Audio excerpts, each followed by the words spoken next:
Let's kick it old school! Old school essentials.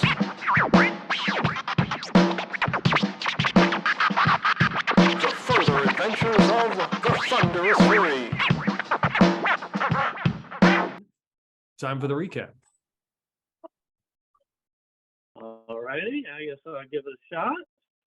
We opened our last session with a few of our brave adventurers being attacked while going over a bridge not too far from the rejuvenating bog. The attackers being four guys with hoods on their heads and big clubs. Well, unfortunately, the first couple of them put their clubs to great use and hammered Marsh Destiny right into the ground, dead as a doornail on the spot. And but it was apparent that indeed they went through Marsh Destiny to go after Karn because those indeed were their next target. Well, fortunately, Torjon manages to get off a sleep spell and drops them all, cutting the combat short, even though it was very, very violent to start out with. Karn, being his paladin self, decided that cutting throats was not appropriate, and instead we tie them up and attempt to interrogate them to figure out what's going on. They confirmed that indeed Karn was the target, but would not exactly give us a good idea of who sent them, but they did indeed mention Master Hayden, which would be, my understanding is, the big-ass guy on the slaver ship that we knocked off a couple of nights ago. Oh, well, so be it. In any case, we dragged them back to the many soldiers who are still hanging outside the rejuvenating bog, and turned them over. And unfortunately, don't know if Karn got the hint, but some of the other players got the hint that one of the guys was an inside job of sorts, and to pay him for his failure on the inside job, he is immediately executed.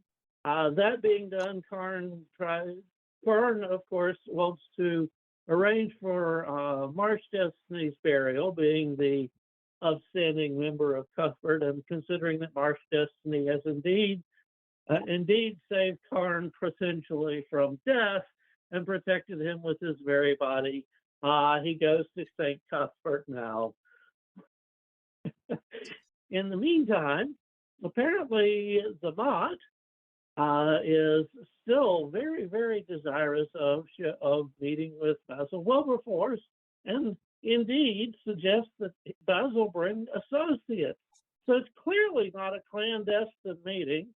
At least that's what we think until we show up and the Mott is dressed up in a long-haired wig, big sunglasses, and really atypical garments. Of course, the Mott shows off his inquisitiveness and, not inquisitiveness, collector's, shall we say, bent, by immediately buying our newest friend's gold lame suit for 100 gold.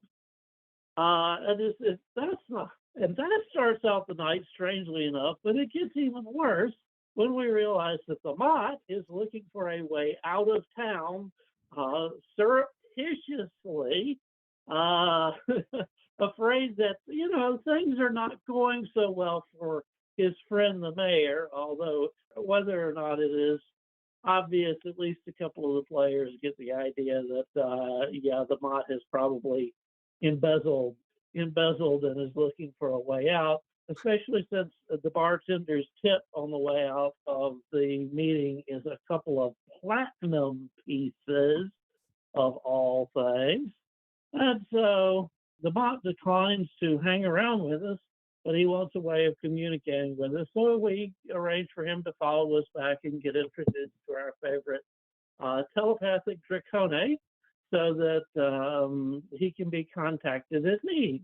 And the Mott, in order to convince us that he is helping us, tells us that indeed we have been slightly misled, and the ship that is coming in that we think is called the Lucky Strike is actually the Parliament's Passage.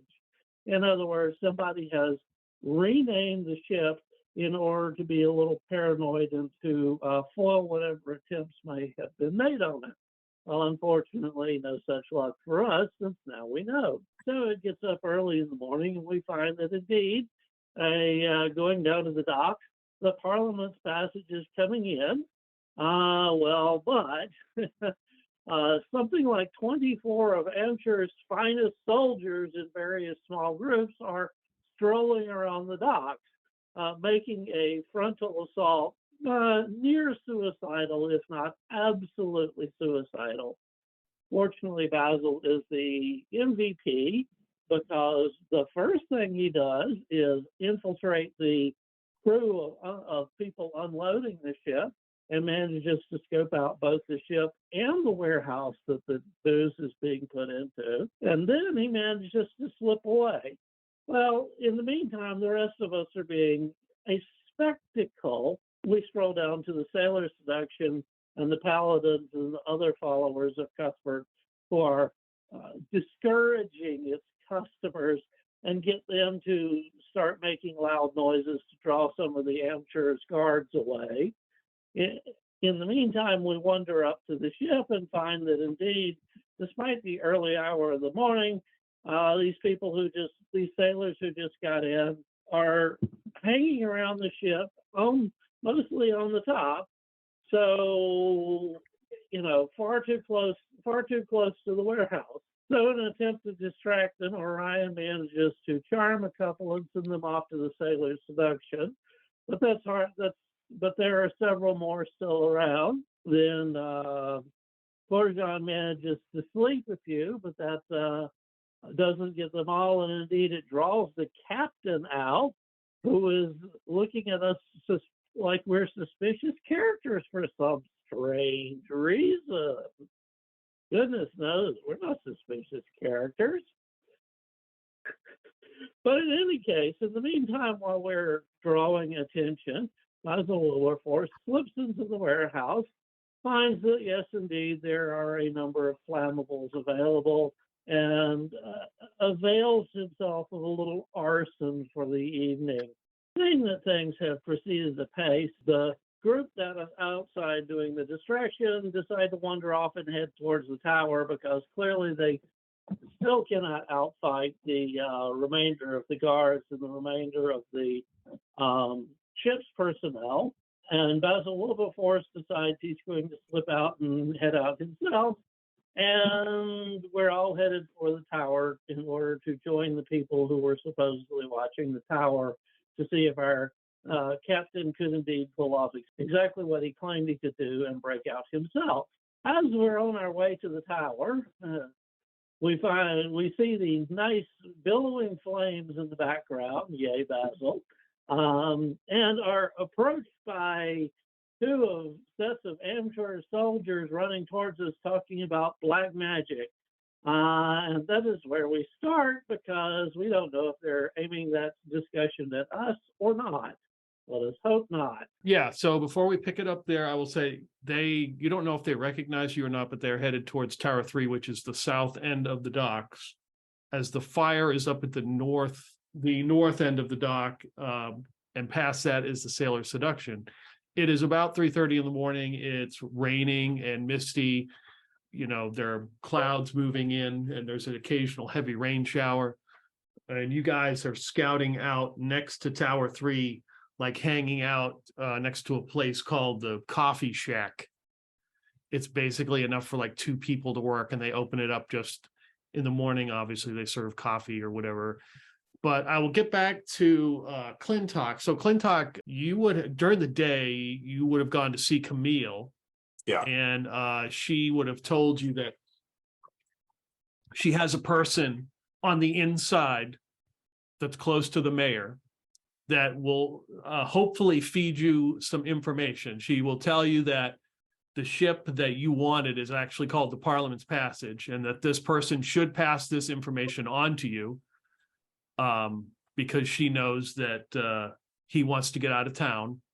And if you could relay this information back to her that he has done this, she would greatly appreciate that. Gotcha. But yeah, it's supposed to be the Parliament's Passage, and it's supposed to show up in the wee hours of the morning. With that said, the ship that she has gotten you is in area. It's the area they called like Dock 11. So it's not necessarily one dock; it's just an area. That is the north side of docks. That's almost like directly across from the Sailor Seduction. So that's where your ship is. It is unregistered. There's no name to it. It is just a single sailing ship with one mast. Okay. So it needs 10 people would be ideal. You've got a lot of people. So I will say this, as far as rules for like sailing ships, you do need somebody who is a sailor. And I will tell you, Zofan is a sailor. He's not here, but that's your sailor. Gotcha. And you also kind of need a captain. And I will say that Ox is technically a captain. Okay, sounds good. Eight odds. It doesn't mean you can't sail the ship. It just means that the rolls will be a little harder. Yeah. So the ship is there.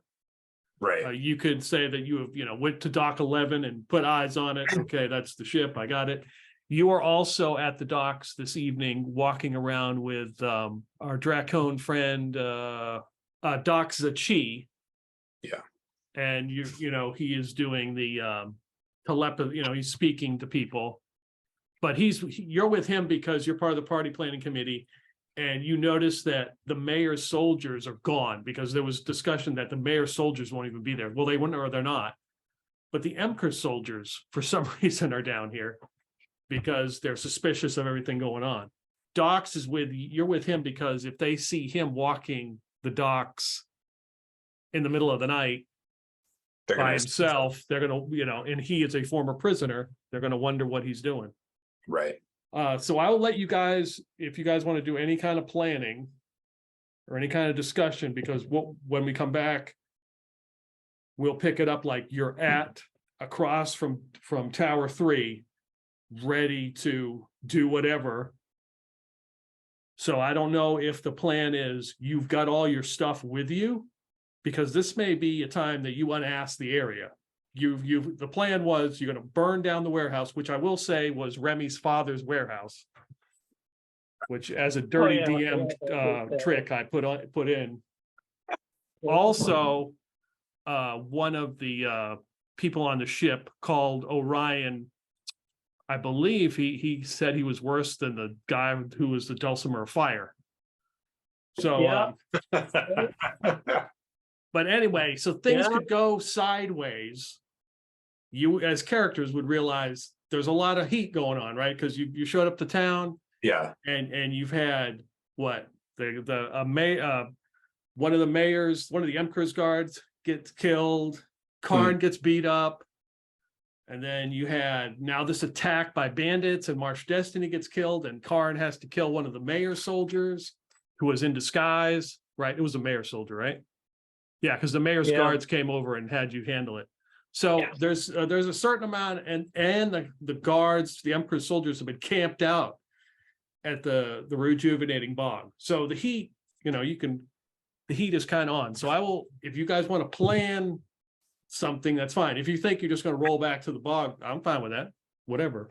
I just don't want to I don't want you guys to be surprised by anything. Be like, no, we would have planned something else. Yeah. Okay. So we got a few minutes to talk and plan. Because Wes wasn't here, and that gives you. And then otherwise, shit will hit the fan. Well, yeah, I mean, you burned the building down. Well, Basil's running that street right now, right? So Karn's back at the rejuvenating bog. Who else is back at the rejuvenating bog? I mean, you can be back there, or you could be at Tower 3. It's up to you guys. Yeah. Well, Karn was there last I knew. He was back at the rejuvenating bog. Right. I think the point, and Pete, correct me if I'm wrong, is Clintok was doing stuff yesterday, even though, technically he wasn't here. And Pete's giving us a sort of a quick rollback so our characters can get together and plan yesterday for what's going on today. Right. Yeah.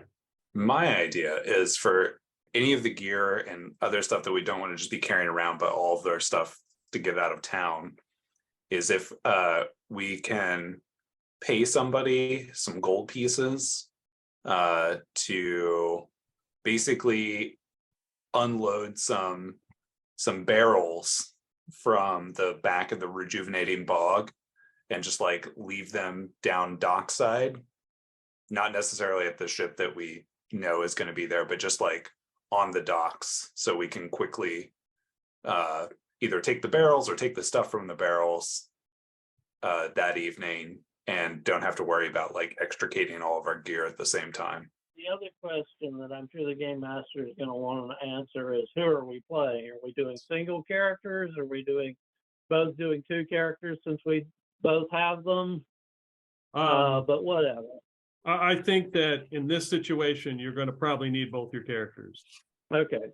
Torjan still, considers that he owes his life and freedom to Karn. So as long as, he's going to have his own opinions, which is generally, holy shit, can we get the hell out of here now, please? But he's going to follow Karn no matter what. Orion's very much in the camp of, we got everything done, and the heat is on, literally, thank you, burning warehouse. We got everything done, we got our way out of here. Grab Ox and GTFO. And I would be completely in agreement with the get our stuff down to the docks plan. And Felix, I think, will meet up at like Tower 3 in case there needs to be some muscle to help with the release. Yeah, I think we need to get together and stick together, and if necessary, power our way the heck out of here. Grab Ox and go. As far as Karn and Basil are concerned, they don't have a whole lot of gear that they have to carry. So Karn can grab the stuff that they have and carry it on the horse with him.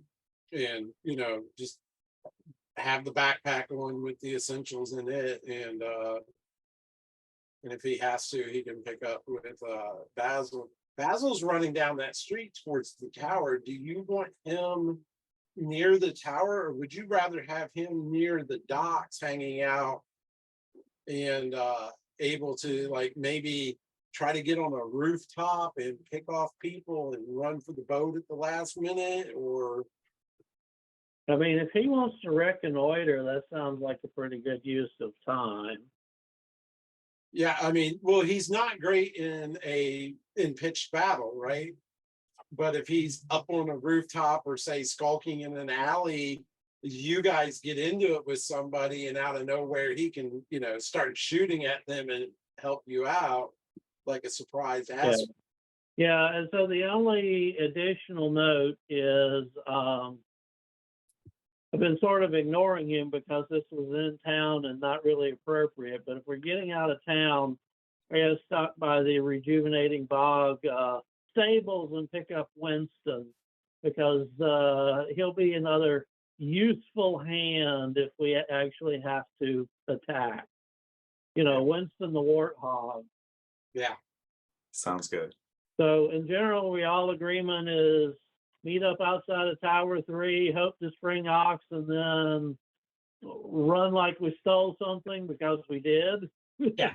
Basil Wilberforce is going to get close to our ship and get on a rooftop and hopefully be cover for us should things Or go that south. way or something like that. Yeah, somewhere where he can hide and not be seen, and like start peppering somebody with arrows if they try to mess with you.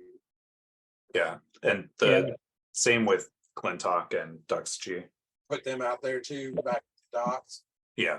Yeah, that's a good idea. All righty. And this is sort of the get up and go moment. Two additional notes. Orion is quite mercenary enough to drag our favorite grave digger along, as body shield, if nothing else.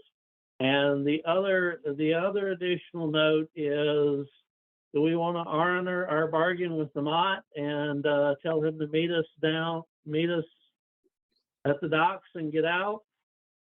What if he's the one that takes our gear down there and loads it on the boat? He's the mock. He might be able to get away with it with the first guard. Hey, I'm doing the mayor's business. Well, that's true, and we can semi-trust him because Basil and Clintok will be doing Overwatch, and so if it looks like the Mott's going to turn us over, he might get a severe case of wood through the chest. Yeah, that seems reasonable.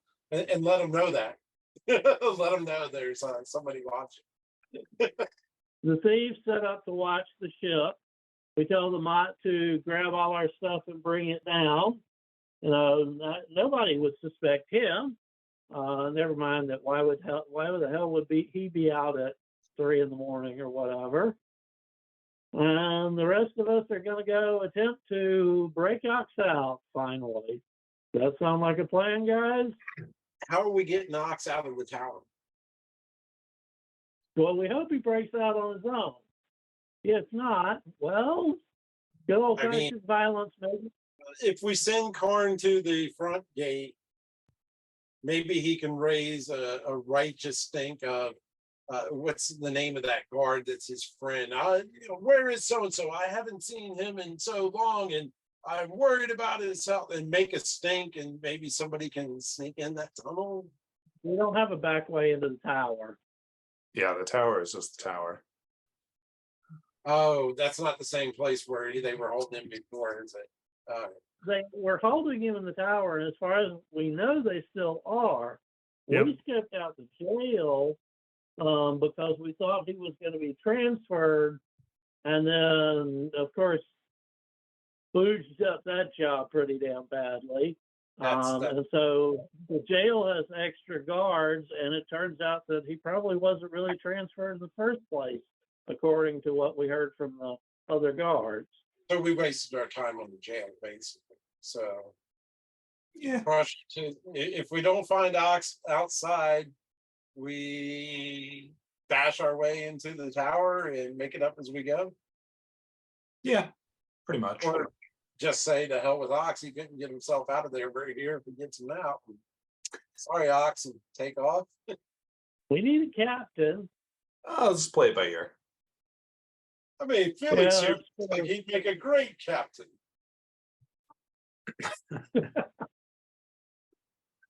Cuthbert can be our captain.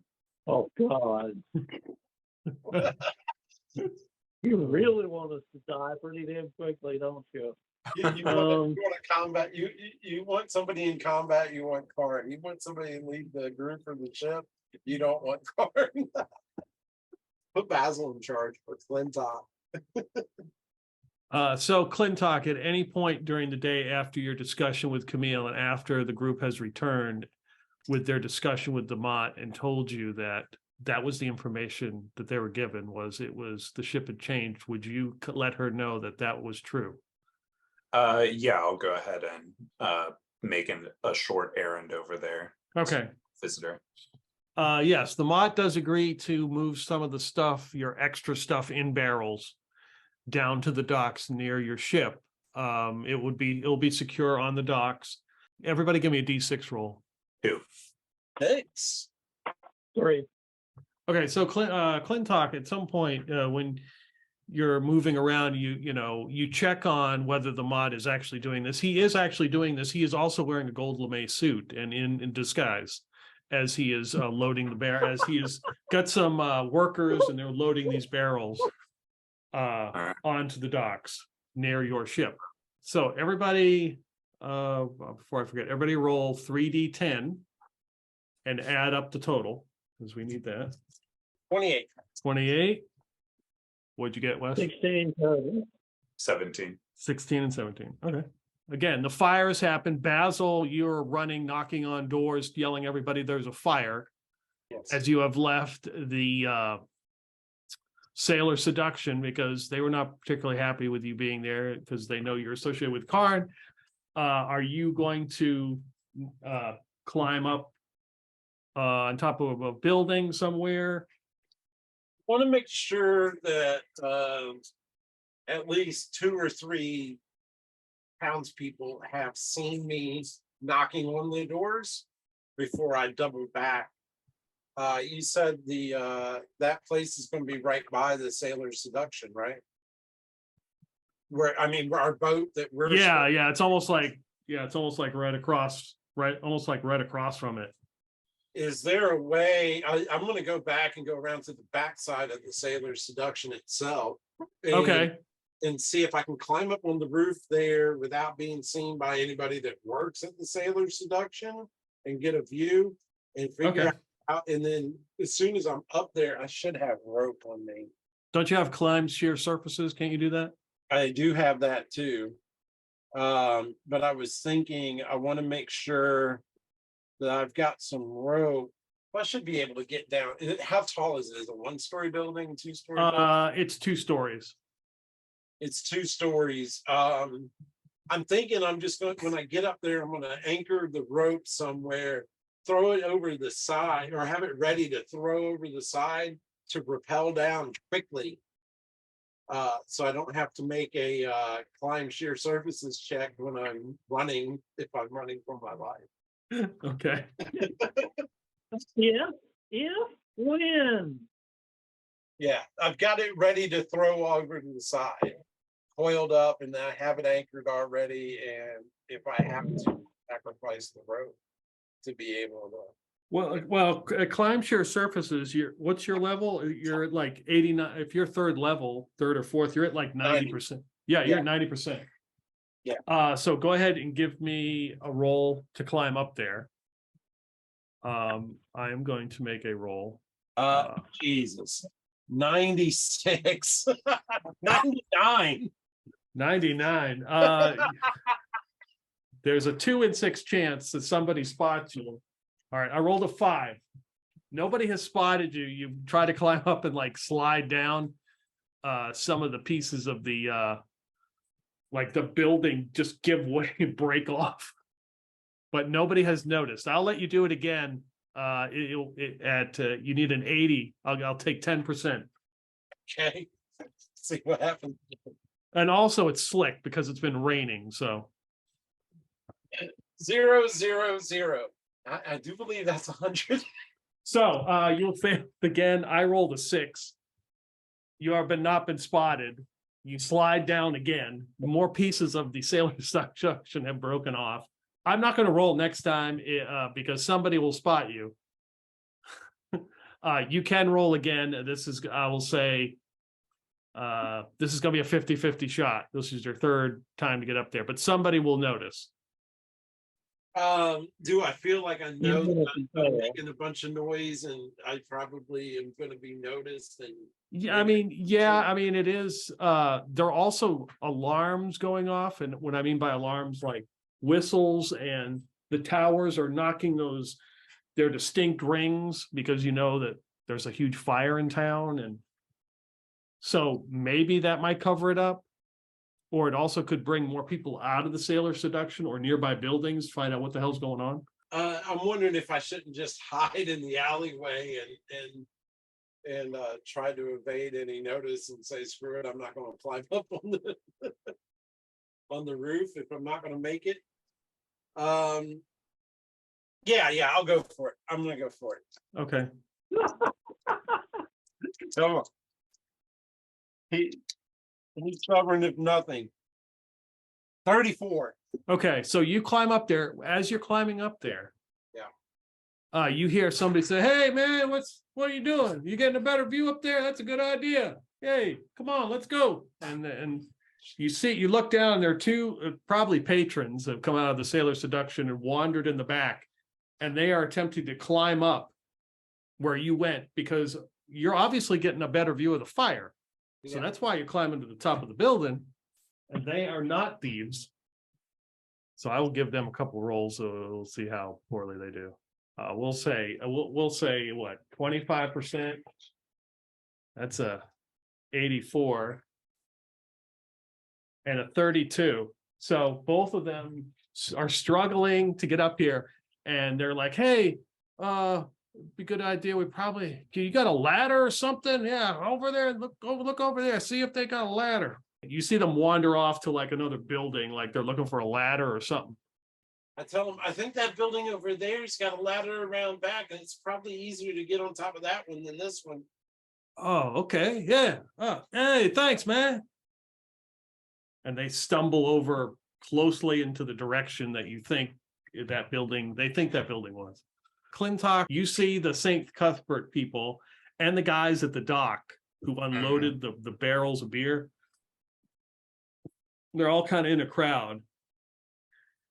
And the guy at the dock, the captain, is like, he yells, he's starting to yell over to the Emperor's guards, and one of the guards comes over and he says, hey, there were these two guys over here, and one was playing whatever, and there was another guy. He said, I want to talk to them. And he tries to figure out, like he's pointing, trying to figure out which direction. You might want to search the docks for them.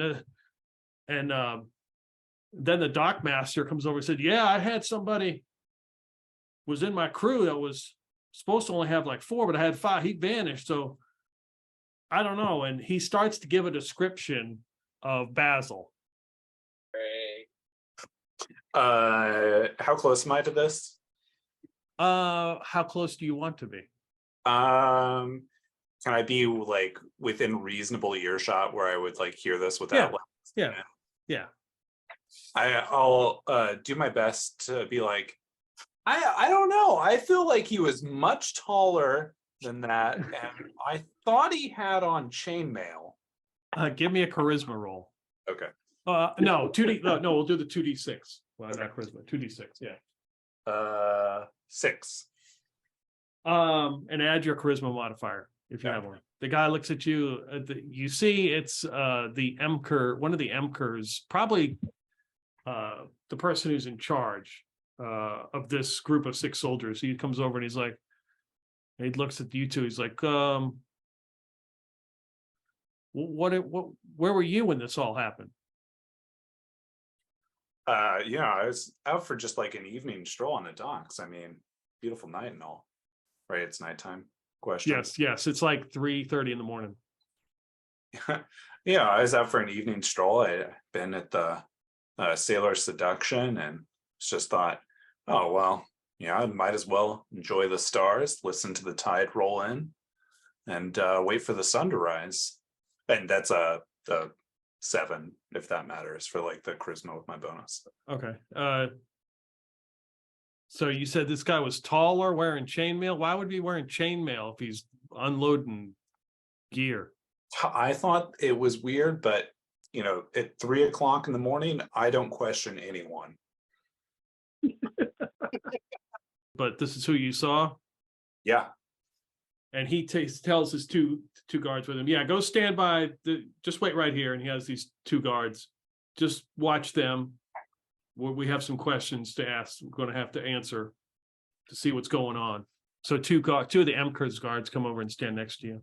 So we are now at the coffee shack across from Tower 3 with Orion, Torjon, and Felix, and an assorted cast of other characters hiding. I think Karn's there. Where's Karn?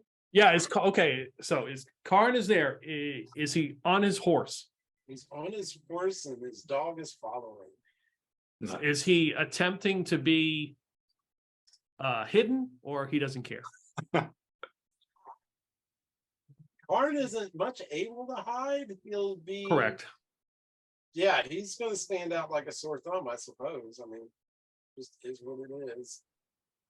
Okay. He'll try not to look like he's with the others, and try not to draw attention to them at the very least. Okay. So the others are hiding. There are 2 sets of guards, 6 soldiers come over, immediately see you. Yeah. They come running over. And they're like, hey, do you see anybody come by here? I've seen a few people coming by screaming about fire and such. Well, yeah, obviously I'm we're looking for some of my friends to see if we can go down towards the docks and help with the extinguishment. If I can just find my friends. No, we're looking for who started the fire. We saw some people move this way, and you didn't see anybody. No, if I had seen somebody look like they started a fire, I would have obviously apprehended them. The one guy looks at the other, he's like, yeah, he's one of Cuthbert's people, so. All right, so Cuthbert. do you see the two groups talking, like the two captains, and they come back, and the 6 soldiers one captain stands, he's like, go ahead and search the area here around Tower 3, and the other group starts to run north. No, I shouldn't say run north. Run east, like up the road that you got towards the rejuvenating bog. They start running that way. So they're going to check that way. So as they're doing this, they're just kind of walking around looking. They pull a torch out there because it's fairly dark. There's no really moonlight. And you hear a noise. You hear a scream out of Tower 3. Oh. And the 2 guards who are out in front, who you've been watching, who I believe it was Clintok, bought them drinks all day or something. Yes. They literally wake up and they're like, oh, what the hell? What's going on? And the double doors just barge open, and one of the soldiers comes running out going, get out of here. He freaks out and just runs. And the other 2 are just like, they don't know what to do. And probably about 15, 20 feet is like a window that they have board up in the tower. And that thing swings open, and you see a figure stick his head out and look around. And it begins to hack, like spit and stuff. And when it spits, it looks like it almost reflects some of the torchlight that hits it. And it hits the ground. It looks around, and it's like, and jumps out and lands on the ground. And those 2 guys like freak out. They're like, what the hell? And you see it starts to run past you guys up to like following towards the rejuvenating bog. And all you guys who are hiding, watching, the soldiers are kind of scrambling. They see this figure. You see it looks like it has a rat face. Okay. Can't let him just go by. Well, I'll try not to yell, but if he gets close enough, over here. He stops and he looks around, and the soldiers are kind of scrambling around the tower because they're trying to figure out what happened. And he runs up to you. You can hear him. He's sniffing, and he comes running up to you, and he spits again, and you can see he's spitting out pieces of metal. Oh, crazy. Because he's got 2 huge buck teeth. And he's like, Blood Whisper. Well, I got to get Blood Whisper. I can't leave without Blood Whisper. I got to get Blood Whisper. What's Blood Whisper? Do we know what Blood Whisper is? No. I got to get it. I can't leave. I can't leave it here. They can't have it. It's calling to me. What's Blood Whisper? It's my life. I got it. It's being held. Follow me. And he starts to run up the hill. He starts to run up the road. All right. Felix will take off running after him. Okay. Yeah. I mean, what do we do? Follow. Orion and Torsion. Orion and Torsion will follow. All right. Orion, of course, will direct the Warthog to follow along, not attack, just follow for now. What's Karn doing? Karn tells the guards, stay here, check on your friends. I'll apprehend him, and takes off after him with his dog following. Yeah. The 2 soldiers who have the hangover are like, thank God, because they were not about to go run after, and they got to protect the tower. The other soldiers are like, what the hell? And they pretty much are just like, they start to run inside the tower to see what's going on, because the other soldiers obviously have run up the road. So they've run ahead. Ox and Felix are running, and everybody's running behind them as you guys run up towards the rejuvenating bog. So basically he's running. You can see people are coming out of their homes, and different people from businesses are kind of coming out because of the fire. So you guys are at the docks. So that would be Basil and Clintok. So Clintok, you got two guards watching you, and they're all yelling about different people. You heard them talk about, where Basil was, describing somebody like Basil. You see 6 soldiers, but these soldiers look a little bit different. They're much bigger and bulkier than the regular Accursed soldiers, which they look more like apes. And they're wearing like thick leather breastplates with like thigh pads, and they're carrying spears. And in the middle, so they're making they got like a formation. In the middle of them looks like another ape who you're catching a glimpse of, who's wearing this long cloak with like a sash and all a bunch of runes. And they lead him out, and he heads over to where the fire is, because now the building is just fully engulfed. And you see this ape starts to just like move his hands and stuff like that. And then you see, so Basil and Clintok would see like the clouds. So it is cloudy already, and it's misty, but the clouds start to coalesce and form, and a torrential rainstorm hits that warehouse, just starts coming down, just like a gully washer, just as he's holding his hands up. That's interesting. Hey, is that of course I'm not there, but Point, is it the same guy who fed him the truth potion? No. Getting a look at this guy, he looks a lot older. This ape looks a lot older. And the soldiers you can see are there to like sort of guard him as he is like dousing the warehouse with fire. Now the warehouse is on burning, so whatever's inside is probably toast, but they don't want every warehouse to burn. You also spot Remy's father as he is making his way down hastily, watching what's left of his warehouse burning to the ground. How far away is Remy's father? He's probably like 100 yards away. I'll look at the guards and say, I'm really sorry. Happy to answer any questions, but do you mind if I just go talk to my friend? Clearly, this chaos is going around. I want to make sure everything is okay. Yeah, not a problem, and we will escort you. Okay.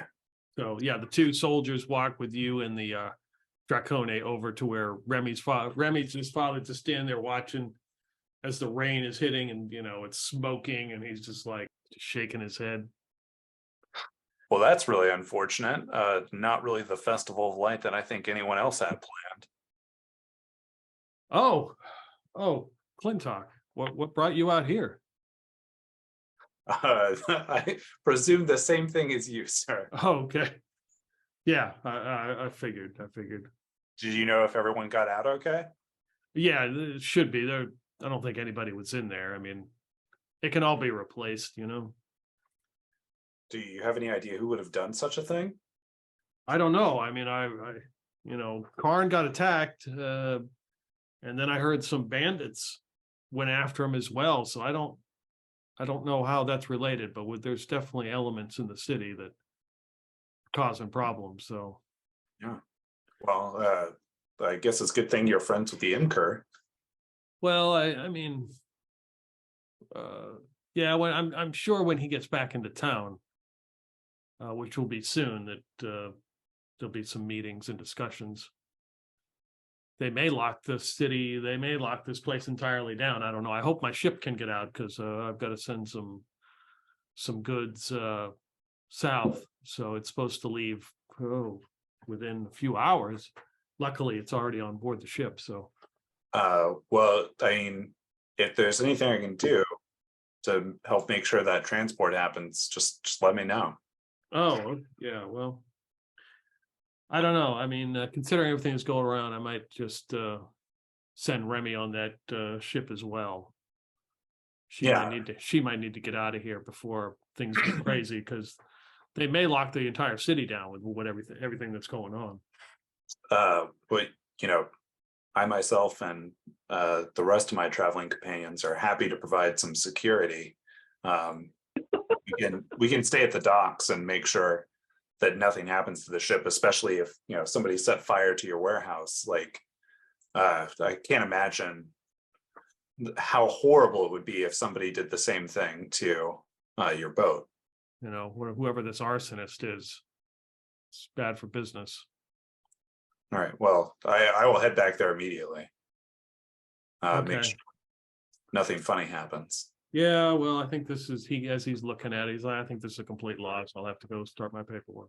Yeah, I think I'm probably gonna have to send Remy out of town, send her and her friend down to the Gully of Small or whatever, hang out there for a while. I think things here are about to get very difficult for a lot of us. Yeah, best to get her out of this. I will talk to you later. And he just kind of turns as like the rain is pelting it. The fire is just about out and pieces of the warehouse are crashing to the ground like smoldering embers. And he's like, Basil slightly fascinated by watching it burn. so he is a pyromaniac. The tower alarms are still going off. You guys are running up towards the rejuvenating bog, following Ox, and he is moving, running. He cuts off the path, right? He runs past where the incident with Karn happened, where he was attacked by the bandits through the marshy area. He runs off and he cuts. He gets close to the rejuvenating bog, goes off the path, and he begins to run like through some buildings all the way to the far east of Klinkville, through like some marshy, like small shrubs and trees and stuff. And you see he crouches down, and there's a tower right there. And behind the tower is that small retaining wall that you first saw at one point. But there are two guards, the door's closed, they're on alert, because like 20 feet up there is another door that kind of opens, and that's been secured. So there's two guards out there, and he's like, it's inside. I know where it is. We got to get in there. Right. What is it? What does it look like? If it speaks to me, it's a sword. It's Blood Whisper, the sword. Wait a minute. Karn, draw your sword. Is that Blood Whisper? No. Does Karn say? Mm-mm. No. Now, this is the sword that was supposed to take off your head. He conveniently ignores that. Karn, are you attempting to hide with them? Or are you just rolling up with your horse up to this Tower 7? How do you hide a paladin in plate mail? Yeah, I'm just, you hear one of the guards say, who goes there? Stay back. How many guards did you say are there? There are two. At the front gates? Yeah, like right at the front of the tower. They got spears, and they're like, who goes there? Stay back. What kind of gate? What kind of doors are there? They're just double doors, just like wooden double doors that go into a tower. They're closed right now. Oh yeah. I roll right up to them. Yeah, they both pull their spears out. They're like, hey, okay, what's your business?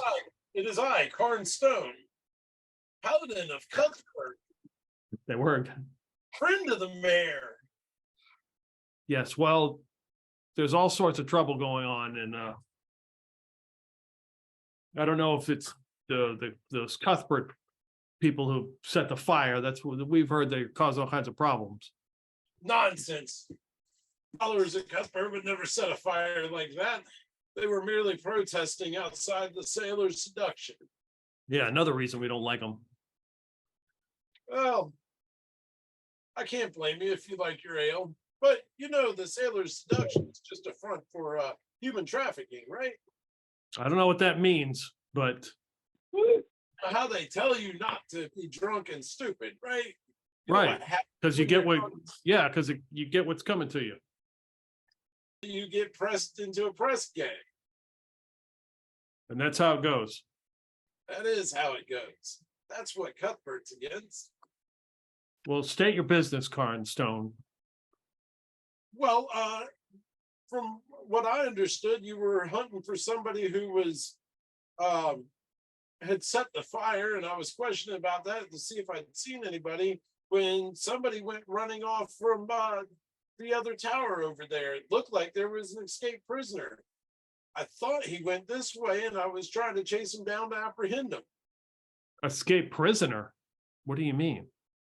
And so as far as Karn knows, it's an escaped prisoner, and he's not knowing it's Ox, right? He knows his friends are there, but I don't know. Anyway, it looked like there was somebody who got loose from the prison, from the tower over there. I promised the tower guards who were out, a little asleep on duty and a little scared that I would try to apprehend them, so they wouldn't have to leave their post. Did you see him come this way? At that point, the window at the top flings open, and a soldier steps out, like sticks his head out. He's got a crossbow in his hand. He's like, "What are you talking about? What soldier? What tower is this?" And Karn points in the direction of the tower. The one over there. I don't know which tower this is. That looks like Tower Number 3. And he's like, and he goes close the door and he starts hitting his little, bell thing in some sort of sequence. Uh-oh. The two guards in front look a little nervous, and you can hear in the distance some yelling. And it sounds like the soldiers that ran up to check on that ran ahead. Remember those 6 soldiers are coming this way. You can hear them like running. What goes on, my friends? Did you see anything? Anybody coming this way? They're not here. They won't be here just yet. You've got probably like 10 minutes. You got like a turn before they show up. No, I mean, I'm talking to the 2 guys that are still there with spears. What is that pounding about? What is that noise about? Did you see anybody or not? Just stay your ground. Great. I was trying to be a distraction. Yeah, Karn's actually doing a good job of being a distraction, but Torshan's out of stuff. Let's see. It's basically He's trying to stick to the truth without Yeah. He hasn't exactly lied. He did tell those guys, he had to lie to those guys, I guess. That was probably, he's gonna have to say some prayers for that. I know Ops is probably not going to be any help, but like I'll say this is. I'll tell him, look, Captain, this isn't looking good. Do you really need this thing or not? I have to have it. I can't. I have to. It calls to me.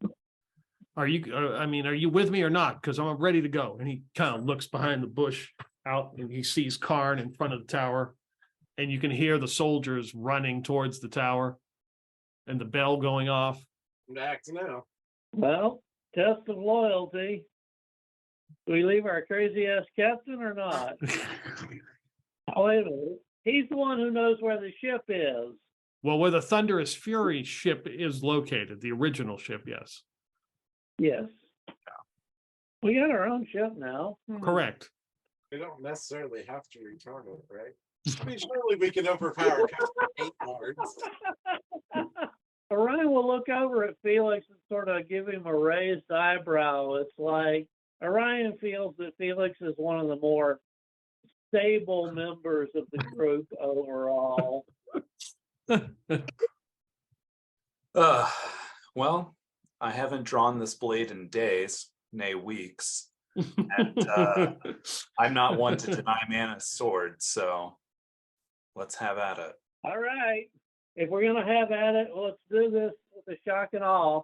I'm going to tell Winston to charge the guards. Trample the guards. So he's got +2 to hit. If he hits, he does 2 damage. but his charge forces a dex roll or not. Dex roll, prone. okay, okay. The dex roll, all right, so you can Winston can easily knock one of those guards over. I'm gonna make a dex roll, so I'm gonna say their dex is 12. First off, I'm gonna roll two d6s. If I roll a 1, they're not surprised at your attack. Okay, they're not surprised. They're too busy. Karn has distracted them sufficiently.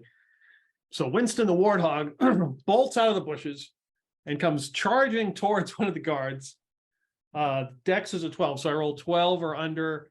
He will not be knocked prone. I rolled a 3. So just at the last second, he sort of catches it and kind of dodges out of the way. He's like, what the hell?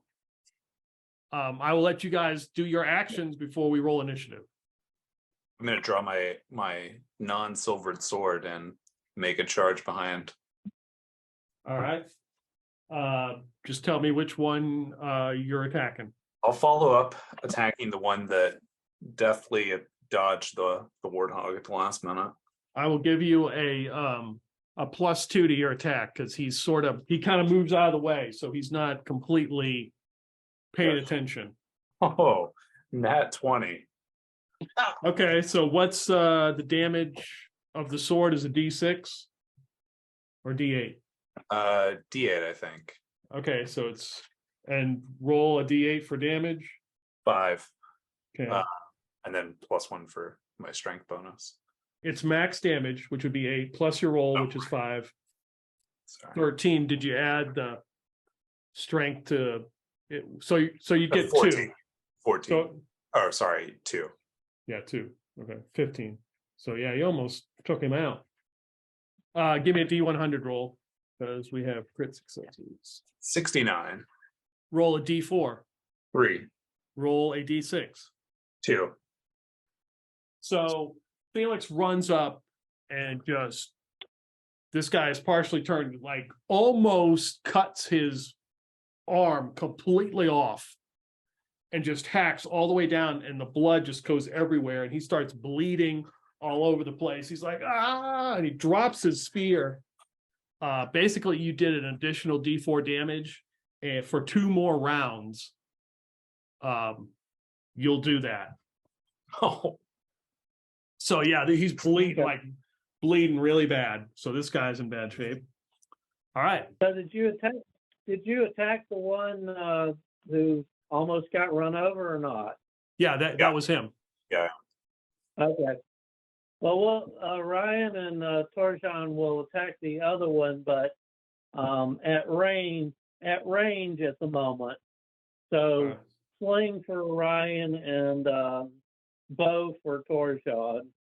Ryan does pretty damn well. Total of 19 and 2 damage. Well, hits, but you know. And Torjan, yeah, I'd be casting spells, but both these guys are technically out of spells for the day. Yeah, they are. Torjan probably misses. I'm presuming a 10 will not hit. No, it does not. So is that Okay. a sling or? No, Torjan's a bow. Okay, so an arrow clinks off the tower. That leaves Karn. That guy was uninjured. No, he got hit with. He's taken 2 points of damage. Flingstone, yeah. Yeah, he got hit with a rock. He's like, what? Practically uninjured. Karn's going to try to hit him, but Karn's trying to do some dual damage with the flat of his blade. Trying to, bash him on the head with the flat of the blade and trying to knock him out. Okay. Okay. He's not necessarily wanting to go for the kill. He's also using a +2 to his AC, by the way, for today from that the figurine. Yep. Okay. That would have been what he's hoping for today, not the temporary hit points. 7. You're trying to be too gentle. Yeah. So Ox runs up and starts to try to break down the door. So he runs full speed into it and he slams into it. And you can hear the door kind of crack as he slams right into the door, trying to get to it. And he starts like clawing at it to try to like rip the door apart. It is initiative time because that was your surprise round. And I rolled a 3. Who has a plus? Anybody? Felix does. Yeah, I've got a +1 too. We all do You that. can go ahead and go first then. Survey says roll a 6. Boy, that's wasted. Double 7. So All right, you're up. I mean, for Orion and Torjan, it's going to be same song, second verse. They're not trying to subdue. They're trying to knock the guy, take him out and keep going. Orion misses. Torjan does a 15 hit. No, it doesn't. You did a 16. Wow, these guys are heavily armored. And Orion is also going to tell the Warthog to just attack. Okay, so yeah, he can do his tusk attack. So you gonna attack the one that's injured or the one that hasn't been injured? The uninjured one. Okay, so +2, D20 +2, yep. Damn it, no. Okay, so the warthog tries to tusk him and misses. Ox is still working on that door. He grabs the spear that's on the ground and tries to wedge it in and to break it open. Felix is gonna take a swing at the guy that isn't bleeding out, but the 19 Yeah, that's definitely a hit. for 7 damage. Okay. Yeah, Felix puts a big whack on him. Karn, stone. Same thing. 18 That's a hit. +1. And what's the this is the first time using this sword. What's the damage on it? It's just a regular. Using the Hemodai sword, it's just a regular. It does regular what? What's the sword? D8? D8, yeah. Yeah, it's just D8. The long sword, yeah. 4 + 1 for strength, 5. And subdual damage. Flat out. Okay. So yeah, you just kind of whack him upside the head, clang off his helmet. The other guy is just kind of you can see he falls to the ground and like is just laying there. The other guy looks up in panic and sees Felix because trying to hit Karn might be too hard on a horse, and he lunges the spear at Felix. That is going to be a 17 for a mighty 1 damage. 18 for AC. So Oh, I'll give him an incredulous look and say, you should strike where the armor isn't. You can hear the footfalls of the soldiers. I'm going to roll a d6. In 2 rounds, those soldiers will be here. Oh boy. You can hear your dog is behind you growling. Karn tells him, good boy. And he tells the other guard, surrender now. Spare your life that way. Yeah, give me a 2d6 roll. 6 and a 2. And Karn has a +1 for charisma. So that guard kind of looks, he assesses the situation. He looks down. He sees this strange rat creature trying to rip open the door. And he just kind of reaches in and throws some keys on the ground and just runs in the opposite direction.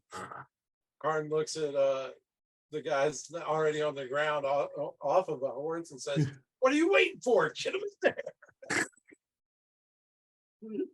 there. He is very dead. He's talking to Orion and Oh, What did he, Karn's on a what did he horse. say? I heard what are you waiting for, but then what? The guy threw the keys to the door on the ground. Yeah. Yeah, well, Orion and Torjan have acted this round. yeah, everybody's acted. So it's a new initiative. I rolled a 4. I can go this time. 6. Oh, fire. All right, you guys are up first. Ryan and Torjon are in the bushes firing melee weapons. There's a dead Emker soldier there, another one running down the road, and presumably 6 more headed in your direction. And Karn is there with his dog, and the Warthog is there, and Ox is still trying to wedge that spear. He breaks a piece off of it, and he tries to get it in the door as he's like clawed at it and chewed at it. I'll pick up the keys and try and unlock it. Okay, yeah, you unlock it, and like the pieces fall off, and Ox just swings the door open and bolts inside. Time to go. No. Are you gonna go inside with him? Yeah. Okay, so you follow inside. It's not much. There's like a table and some chairs, like, and some food and some drinks, like right to the right-hand side. And he runs immediately over and like knocks the table over. He sprawls on the ground and like pulls up something out of the floor, there's like a lever. So he pulls up part of the floor and flips it open and dives down, not like all the way, but like you can see half his body. Like, so obviously they've buried it in the floor somewhere. So he's in there doing that. As you run in, you can hear somebody like on the second floor. You can hear footsteps, and they're like, the bell is going off, and like, dang, dang, dang, dang, dang. Are they stairs where you can get underneath them, or are they like stone stairs that don't have an underneath part? Yeah, there's stairs you can get underneath them. Okay. The last part of my action will be to like kind of position myself underneath the stairs to catch whoever's coming down unaware. Okay. He's going to trot off a short distance away from the tower. He's not deserting his friends or anything like that, but he's going to move back about. He's going to look like he's not part of that action there. Okay, act casual. Yeah, like he's going to act, he's going to, he's like sort of dash, like however fast a horse can move and around. He's going to dash that far away and turn around and very slowly start walking back in that direction.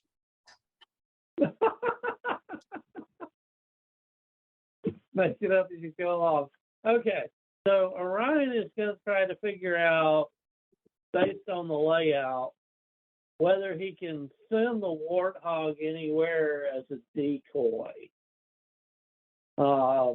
Is there a cross street pretty close that he can like send the Warthog down to at least confuse the heck out of these people? If not, maybe get them to decoy, whatever.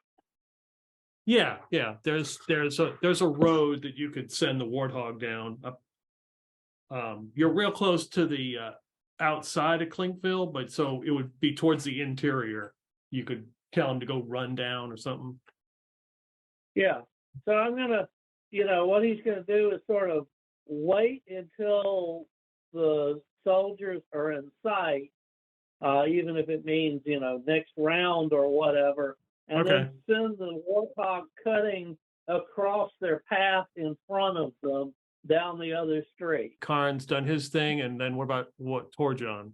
Torjon, by default, if nothing else, will join Karn if he can get to Karn. All right.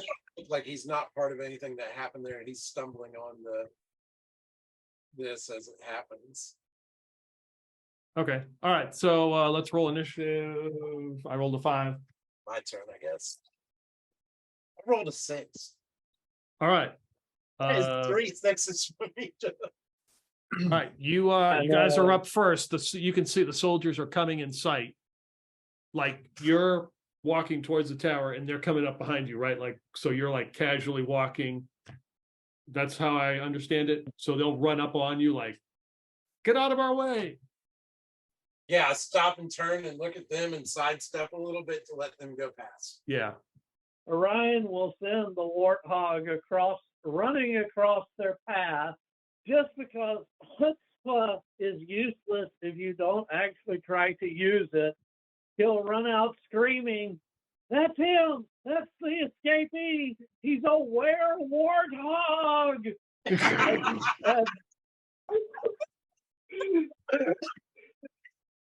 And get him, and try to send them after the Warthog. Okay. Give me a 2d6 roll. Add your charisma, and I'll give you a +1 to that. Okay. So total +2. Is high good on these? Yeah, rolls, yeah. or You want to low? roll high. Yeah. Oh, right, because I'm adding a plus.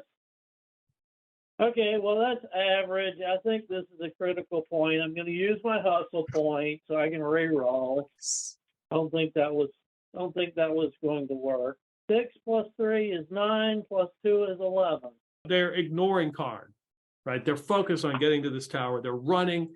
You run out there and yell, and they stop. They're like, what? And I'm going to add 2 to this roll. 5. 5 of them break off. They're like, whatever this thing is, what the hell? And they break off. One, basically, probably the leader says, go get that thing. I'm going to find out what's going on at the tower. So 5 of them break off to go chase after this warthog, the Warthog. Beautiful. Nice. Oh, wow, Winston, I knew you well. Hopefully he doesn't turn into bacon.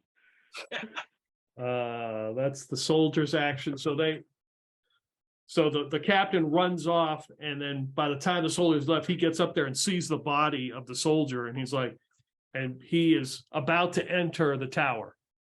And that's when Felix Ox is, you see him, he starts to pull out random things like sacks and like it looks like a small treasure chest, and then he's like, oh, and he pulls out this sword and he starts to look at it. He's like, oh, if you return to me. And you're up, Felix. You can see that there's a guard standing at the door ready to come in. And can I tell about where the guard from above is? He's on the 2nd floor. He's just ringing that bell. Okay. Yeah, I'm just gonna go for it. Gonna charge and strike down the guard. Ooh, that I don't think is enough. So I'm gonna use my hustle point to roll that. 17 enough to hit? Yep. Nice. For 5. Okay, so you charge him, hit him. Yeah, they're chasing after the Warthog, so it is a new initiative order. I mean, a new roll. Has another 5 for me. All righty. My turn again, I think. Everybody's rolled once, right? Yep. Another damn 6. Wow. It's on fire. Yeah, for initiative at least. Well, yeah. So, since Felix charged the guard when he was basically in the doorway, can we still see the guard? I mean, Felix engaged him right in the doorway. You can see that Felix attacked him. The 5 other guards have run down the road chasing after this warthog creature. Black magic is afoot. Orion's gonna whirl up the sling and try to, attack the guard. A little better luck this time. 19 + 1 is 20. Yep. Nice. And 3 damage. What you get with sling. And Tarshan's going to sort of look up at Karn and go, sorry, Karn, but I think it's sort of us or them right now. I know you saved me, but I have to save you from your nobility and try to put an arrow in the guard's back. And misses, of course, because he flapped his lips too much. All right. Bang. Ox has grabbed the sword and some random stuff he's pulled out. He looks and he sees Felix. He sees you fighting this guy, and he runs up with that sword. And he takes a swing at him and misses. The guard standing there now sees the rat-faced man and Felix and says, keep ringing the bell. All alert. Lock the city down. And he will attempt to spear Felix. 19, that's 3 damage. That's going to hit. That's going to hurt. And he spears you, and the bell just there's a different tone, frantically ringing. Or shouldn't I say a different tone? It's the same tone, it's a different sequence. Right. And then you suddenly hear all the other towers echoing in their own frequency, that same pattern. It is initiative. And I rolled a 2. All right. Well, I'll roll. I'll start this off for a 3. You guys are up first. More 6s. Karn didn't go last time. He's going to be galloping in. Okay, my bad. Did I skip you? No, that's okay, because he was like a horse paces away. But he's galloping back in and comes up behind the guy. And he's going to try to use his whip on this guy. Because he's Okay. in the doorway and Karn's on the horse, and it's going to be kind of hard. So All right, the tongue of Cuthbert. go after him with the tongue of Cuthbert. Let's see what happens here. He's not used to using the tongue of Cuthbert. He gets a 9. Okay. You can't win, fool. You should surrender. So can Orion and Torjon see the door? Since Karn basically rode up there on a horse. Yeah, Can we, sorry, not the door, but the captain, the guy, the soldier. Yeah, he's in the doorway. It's a double door, so he's in the doorway fighting Felix and Ox, and Karn's like to the side, I would assume, with his whip. Yeah, that's why he's using the whip, so he can be at a little bit of a distance. Yeah, so you've got a clear shot. Yeah. Okay. Yeah, okay. Same song, second verse, and all of that jazz. 19, total of 20 for Orion. All right. Where she's plinking away with the sling. Oh, for a whole 1 damage. And scrapes his armor. Torjon's aiming with the bow. And 17, but he's got a -1. Sucky character, sorry. 16, does that hit? That hits. Nice. Okay. 3 damage. Yeah, so he takes an arrow in the back. I got to roll for Ox, right? I didn't roll for him. Ox attacks with the mighty 6. He hasn't swung his sword, Blood Whisperer. They've been apart for a while, so that's why he hasn't. And then it's this guy's attack. He goes for Felix again with his spear. 16. That doesn't do it. Doesn't do it. Did I go that round? Yeah, because the first time, like, I ran up, struck him, and then I didn't go. No, Okay. no, you didn't go. You didn't go this round yet. Okay. You're So the go last ahead. one to go. I don't think an 8 hits, so Nope. I'm going to roll a d6. You're lucky. So 6 rounds. There's going to be a lot of people here. ooh, okay. I'll only just say that. All right. I believe it's initiative. Yeah. And I rolled a 2. Karn's turn this time. He's not rolling very well. But I got a 6 again for him. Wow. Dang. Guys are killing the initiative. Yeah, we've been hot for initiative, not so much on the rest. Although Felix did get a pretty damn good blow to start. Yes. Well, nobody else wants to go first. Same song, second verse. Help the soldier. Brian rolls an 18, total of 19. Apparently, he's really good at throwing rocks at soldiers. Oh, 3 damage. Okay. Yeah, this guy's hurting. Torjon misses. Is the whip considered a melee weapon or a Melee weapon. okay? So I haven't been adding or subtracting anything because I've got a strength bonus +1, but I got -1 to all my rolls because of that Yep. damage. Okay. I wanted Yeah. to make sure I wasn't screwing up when I did that last time. All right. So I am doing it right. All right. Yep. He's gonna try with the whip again. All right. 17 hit. Yeah. Phew. All right, so it does 1d4 slashing and 1d6 electric. So d4 and a d6. A 5 and a 4. Wow. Nice. You can tell me how he dies. So the whip takes him around the neck and gashes into his throat near the spinal stem, and then the electricity courses through his spine. Eyes glow and sort of pop out of his head. And goes limp. Smoke coming from his ears. So yeah, he drops dead to the ground. Ox kind of looks around and runs back into the tower and grabs the stuff that he had pulled out from the floor and has got it in his arms. He's like, "We'll take this. Let's go."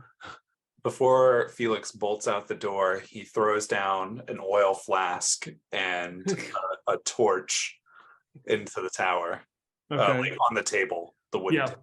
Okay. And the fire starts to burn. The bell ringer is still up there, like going crazy. I would imagine you guys are headed back to the docks.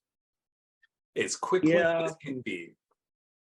Well, not the route the soldiers came. Yeah, definitely not. So yes, we're headed back to the docks as quickly as we can, but you know, avoiding routes that soldiers are likely to go, or that Okay. we suspect soldiers would go.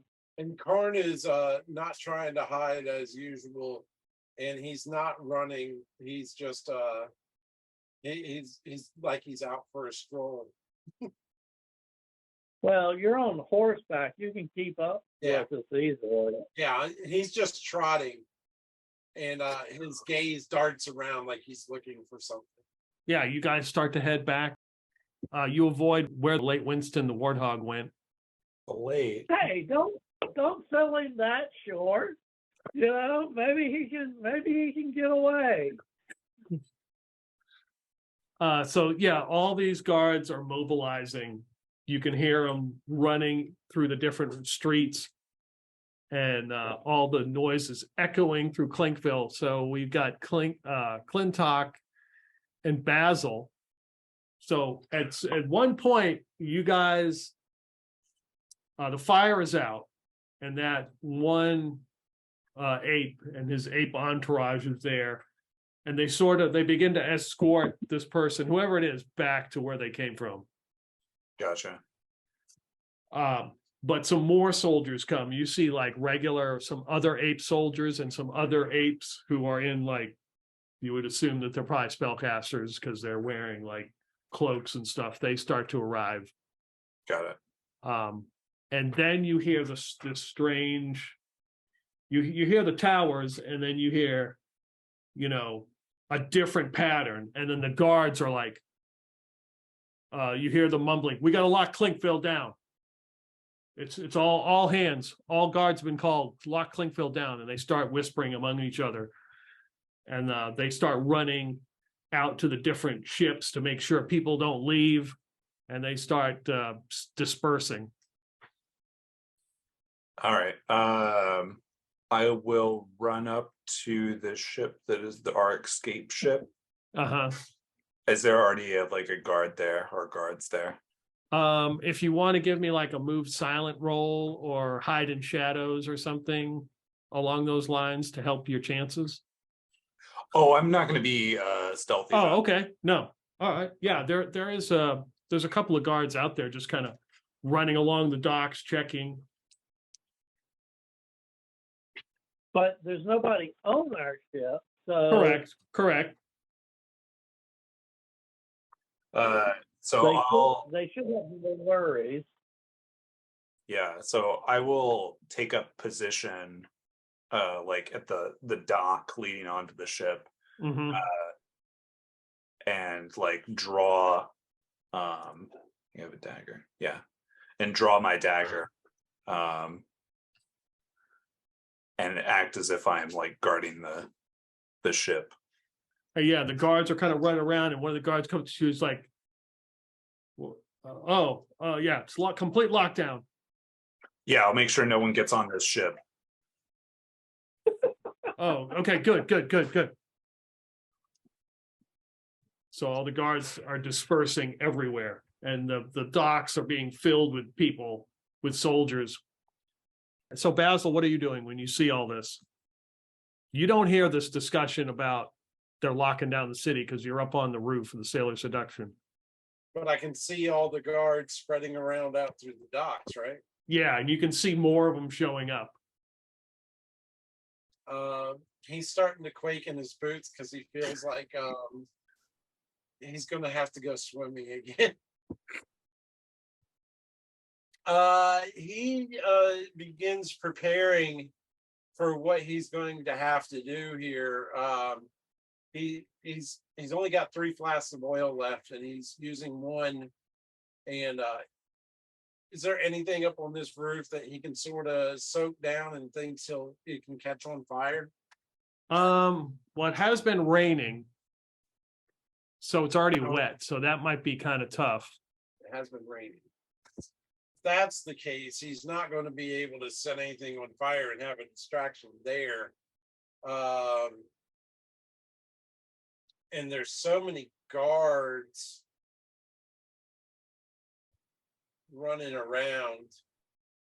He's trying to scope out an escape route. Does it look like there's some path that he can take somewhere where he can get down off the roof and get into the water and try to swim to the boat? You could make your way to do that. I will tell you that it is winter time, and that water is going to be really cold. Damn. So that will require a roll or two. Yeah, that's right. I keep forgetting it's going to be really cold. Or he could just join Clintok on the. He could just join Clintok on the dock. Yeah, they haven't been passing around Clintok's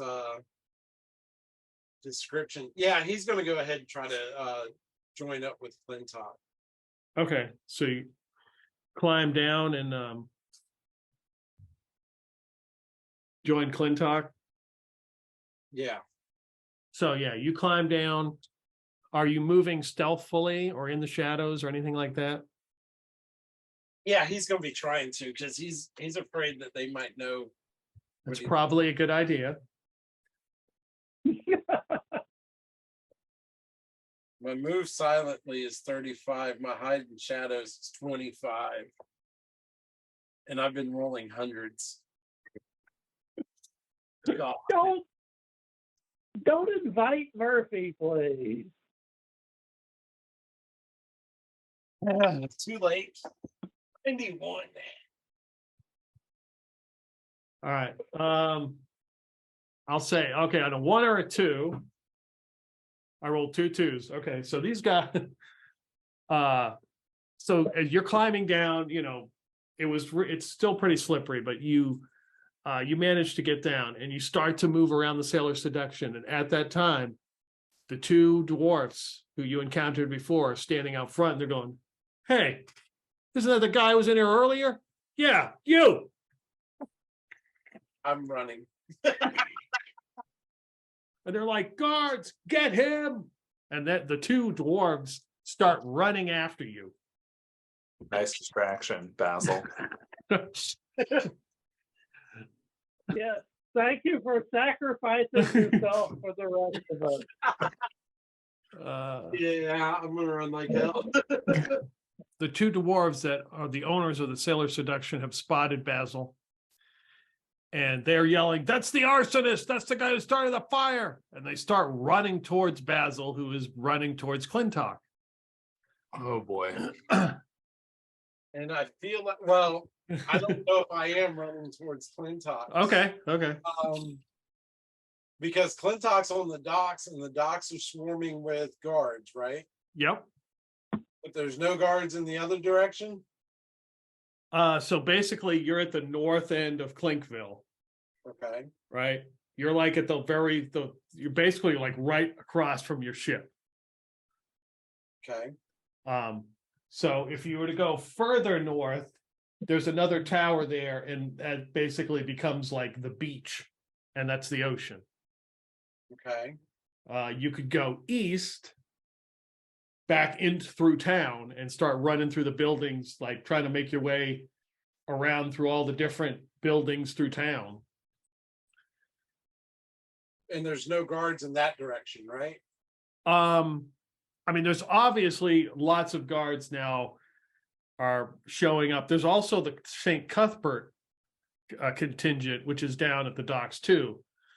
But you're more likely to catch like groups of 6 running around, in different places as opposed to the whole lot of them. Yeah, so if you were to run down the docks and these dwarfs would just yell, "There he is," there would have there'd be a lot of them to chase after you if they decide to run. Yeah, I'm gonna go try to get lost. And I feel like I can outrun dwarves. Hey, what are you saying?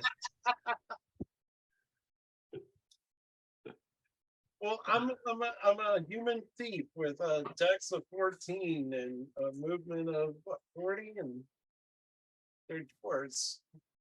But it is night, it is dark. Well, you said that earlier, but I thought it was a full moon. Because it was a full moon earlier. Okay. But the moon already set, or but the clouds and stuff came in. I'm gonna try, take a first alleyway that I see and start taking jogs and changing direction a lot. So running in that direction, as you cut through some of these buildings and the dwarves are trying to give chase, you would enter the market district. You know that one place in the market district is the big crystal blade. Loesch is the owner. There's the general store. There's a smithy. There's the Ye Olde Squid Tavern is in this district. Just to name a few specific places. Any place that looks like I could, I could either go into the tavern or I can try to climb on a roof, but I haven't had much luck climbing up on roofs.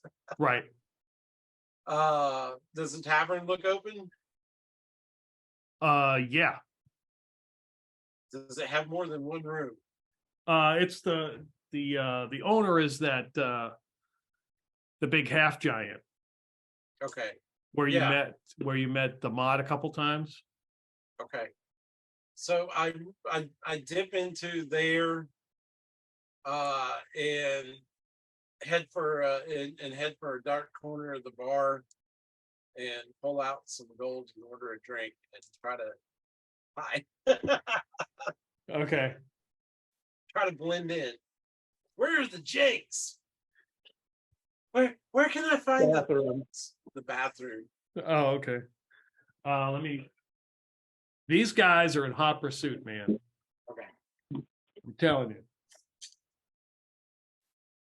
So you run in there, the half giant. There's let me roll.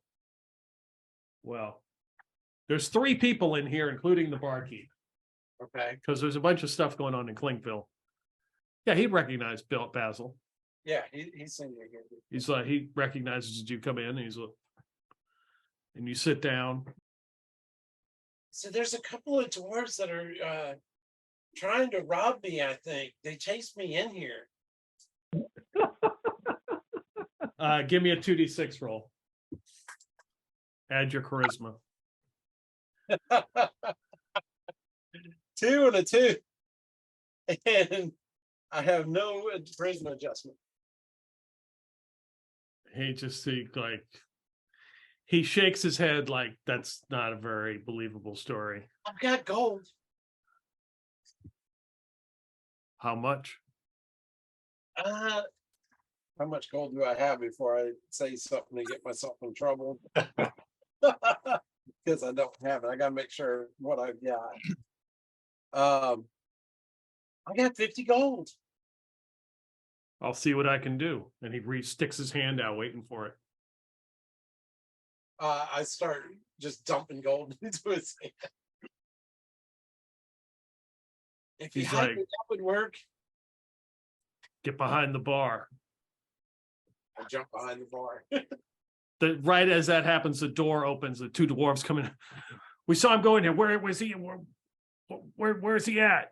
And the guy's like, slow down. City's on lockdown. I don't know who you're looking for. They're not in here. They're like, what? What do you mean? No, you didn't see anybody come in here. Nobody's been in here. Just these two drunks down here. And he points to the two people at the bar. So beat it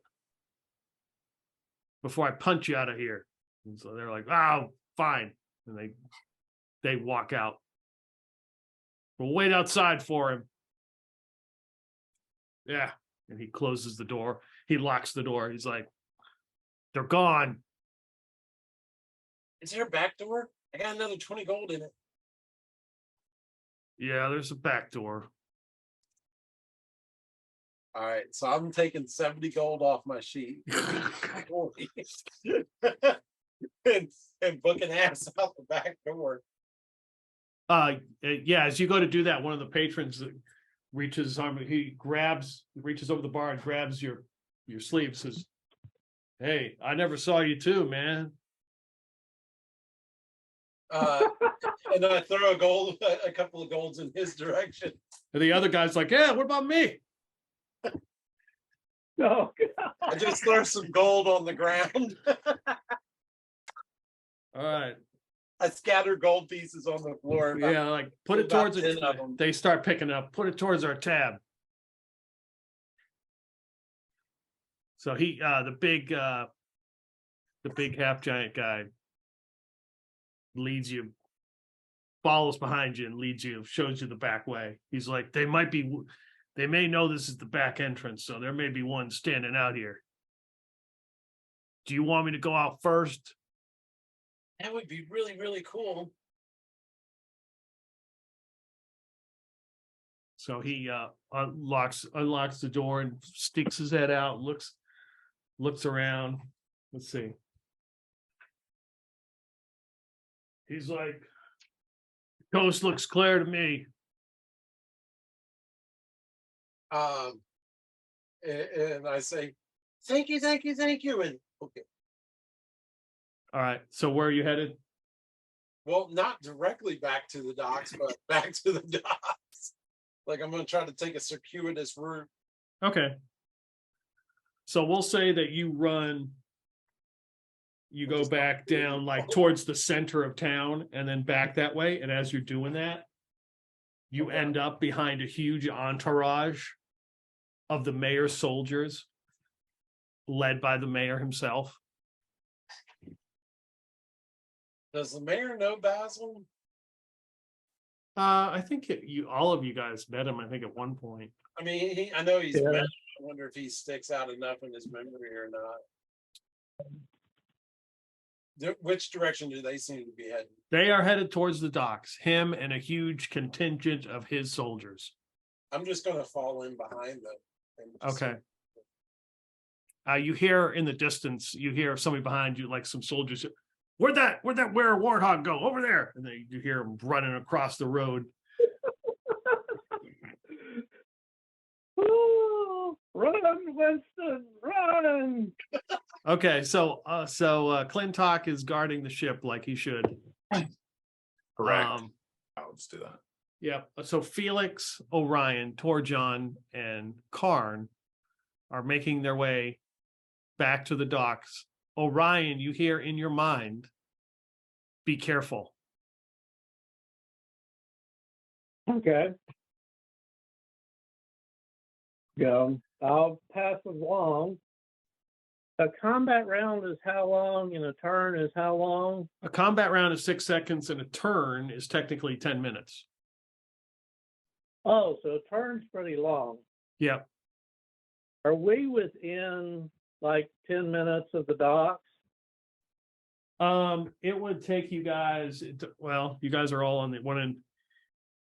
It would probably take you guys at least 30 minutes to get there because you're all at the other end of town. Damn. I try to think back at the Dracona, you know. I heard the lockdown. Can we still get out by ship? You hear back, not much time. All right, guys. Double time. As quick as can be. Time to Well, point to note. If nothing else happens before we get close to the docks, when I estimate we're like 5 minutes out, I'm going to start my control water spell because I Okay. still have the dentures and the green glue Yep, inherited from 2 dead players. yep. And what I'll be doing, since it's been raining and misting, I'll just basically be, you know, gathering up more and more and more of just this big glob of water to roll along with us as we get close. Because the thing lasts for 1 turn, which is 10 minutes, which is why I asked. Right. So I will have an extra quote unquote weapon available when we get on the docks. So how are you approaching the docks? Are you going up where the Sailor Seduction is, north side, where the ship is, like right across? Or are you headed the south side where Tower 3, the whole thing with Tower 3 was? Or are you going to go right down the middle? We need to get to the ship, but I don't want to step out on the docks until like nearly the last minute. So, you know, I don't want to go by Tower 3 because, oh boy, I bet there's all sorts of BS going on over there. Yeah. I want to sort of, I was going to say, in addition to whatever we do, does somebody have a cloak that they can throw on our dear friend Ox here so it's not so obvious what's going on here? Or unless one of the things that he grabbed from under the floorboards was a cloak to hide himself. I don't know. No, it seemed like he grabbed a sack of something and some kind of like box or small little chest. Gotcha. sorry, don't have a cloak. Oh, fair enough. Let me check Orion. If you want to make a D6 roll, Felix. 5. Okay. Yeah, no, you don't spot anything going by. I could put a bag over his head, but don't have a cloak. So While I'm marching down the street behind the mayor, I'm going to try to get in touch with Yarkoni and ask him, tell him to tell the others the mayor's coming with a large entourage, and I give him, what the streets look like around me, and ask him if I'm very far, if there's anybody else near me. From Basil, that is. oh, wait a minute. Okay. Wait a minute. There is one more prep I'm going to do on the way. Shit is worthless if we die with it. I bought the thing of Alchemist Fire, and somewhere along the way, I'll pick something that looks expensive or important, building that looks expensive or important, and has a window, and chuck in the Alchemist Fire and a couple of flasks of oil on top of that. Boom. Because if you're going to go out, go out with a bang, provide a distraction. I want government or business, preferably government, but if there's no government office nearby, we'll just have to hurt somebody's day. And not Remy's father's business. We've already done him enough of a disservice. Bakery, let's see. So you can head like right through the administrative district with the Accursed palaces and probably hit one of the buildings around the palace if you wanted to. that would take a little bit of you'd have to be a little bit sneaky. Our group isn't sneaky. I'm looking for a target of opportunity. I'm looking for a target of opportunity. That's it. The rest of what I said was just my preferences of order of opportunity if we happen to be going by them. Okay, yeah. There would be an opportunity to sneak. It just depends on like where you guys enter. Like if you go up if you're on the north side of the town where the Sailor Seduction is, there's some buildings up there. You go through the market district and then to the dock area, there's a building you could torch there. If you went through the center of town past the Emperor's Palace and the admin district, as you get onto like the dock area, there's some buildings there. And then I'm sure you're going to avoid Tower 3, or maybe you go down to the Tower 3 near the merchant district and torch something there. No, because we gotta go north towards the Sailor Seduction anyway, right? Because that's where the ship is. Yeah. Pick a target of opportunity along the way, firebomb it, and then start collecting water. Okay, market.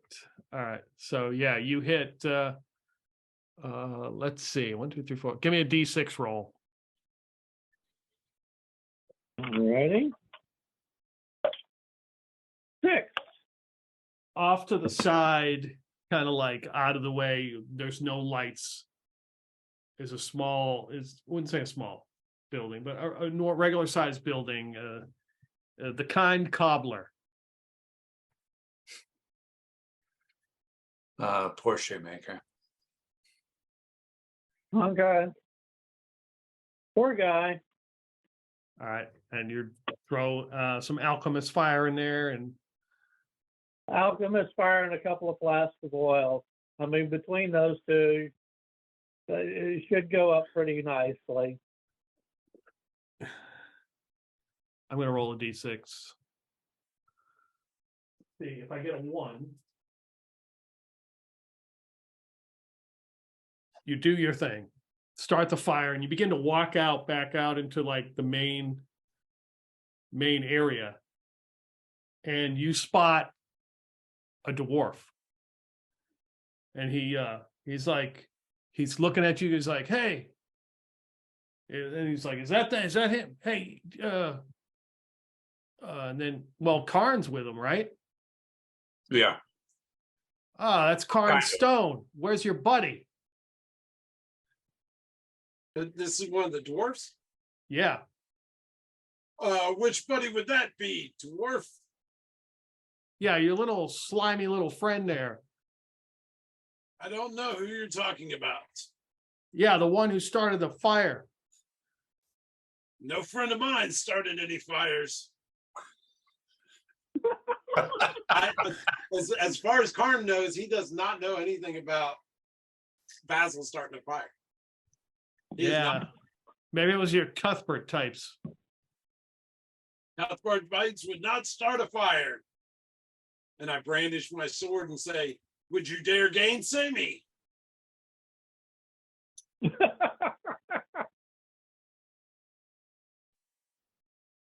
They kind of take a step back. All right, we'll be watching you. And Cuthbert will be watching over you. May he keep you and bless you. You see the dwarfs look, and then they spot some guards like running through one of the side alleys, and like, let's go talk to them. Continue on our merry way. All right, so you get up. You are like on the north side of the docks near the Sailor Seduction. Finally, those damn bells are not ringing anymore. The last echoes kind of fade in the night, and you see all these soldiers on the docks, and they're spreading out, and what you hear is something about lockdowns, as you're passing people who are like coming out of their homes, or their businesses that maybe they live at. They're like, did you hear lockdown? Yeah, lockdown. Oh, man. Okay. And just as you're there, Clintok would see the mayor arrive with an entourage of soldiers, and he goes over to the burnt building and he starts going through the wreckage, and you see him on drop to his knees as he's just like, he starts pounding the ground. And then he kind of gets up and he pulls a burnt piece of a barrel up and throws it to the ground. And he walks over to one of the soldiers and grabs a sword and starts marching towards where the St. Cuthbert group is, yelling. Oh boy.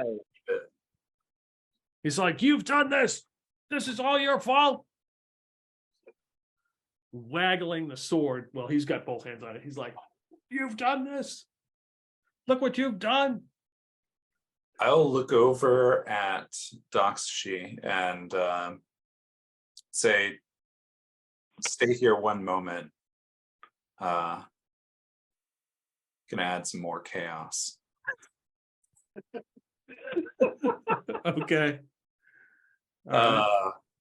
I will walk towards the group with the mayor and the St. Cuthbert people. Mm-hmm. Once I get close enough, I'll say, Mayor. He's like he's in a blind rage. And there's only like 6 or 8 of these Cuthbert guys. There's a couple more you can see that are kind of making their way through the crowd. And they're kind of surrounded because there's the Emperor's soldiers have sort of like encircled them, and now the mayor's soldiers have come, and there's a big cluster. And then there's the people from the ship who brought the alcohol and stuff on, are like staying on the ship because they don't want to get in a fight. Yeah. And he snaps to, and he puts, Clintok, what happened? They burnt the warehouse down. Well, The Festival of Justice, it's that ox. He's Mayor. done it. He has cursed this entire city. I have unfortunate news, and then I'll like lean in to like whisper into his ear. I don't think I could handle much more. And he kind of reluctantly leans in. As much as I know, the St. Cuthbert people would like the festival not to happen. I've actually heard that a contingency of the Accursed guards are responsible. They want to make you look like a fool.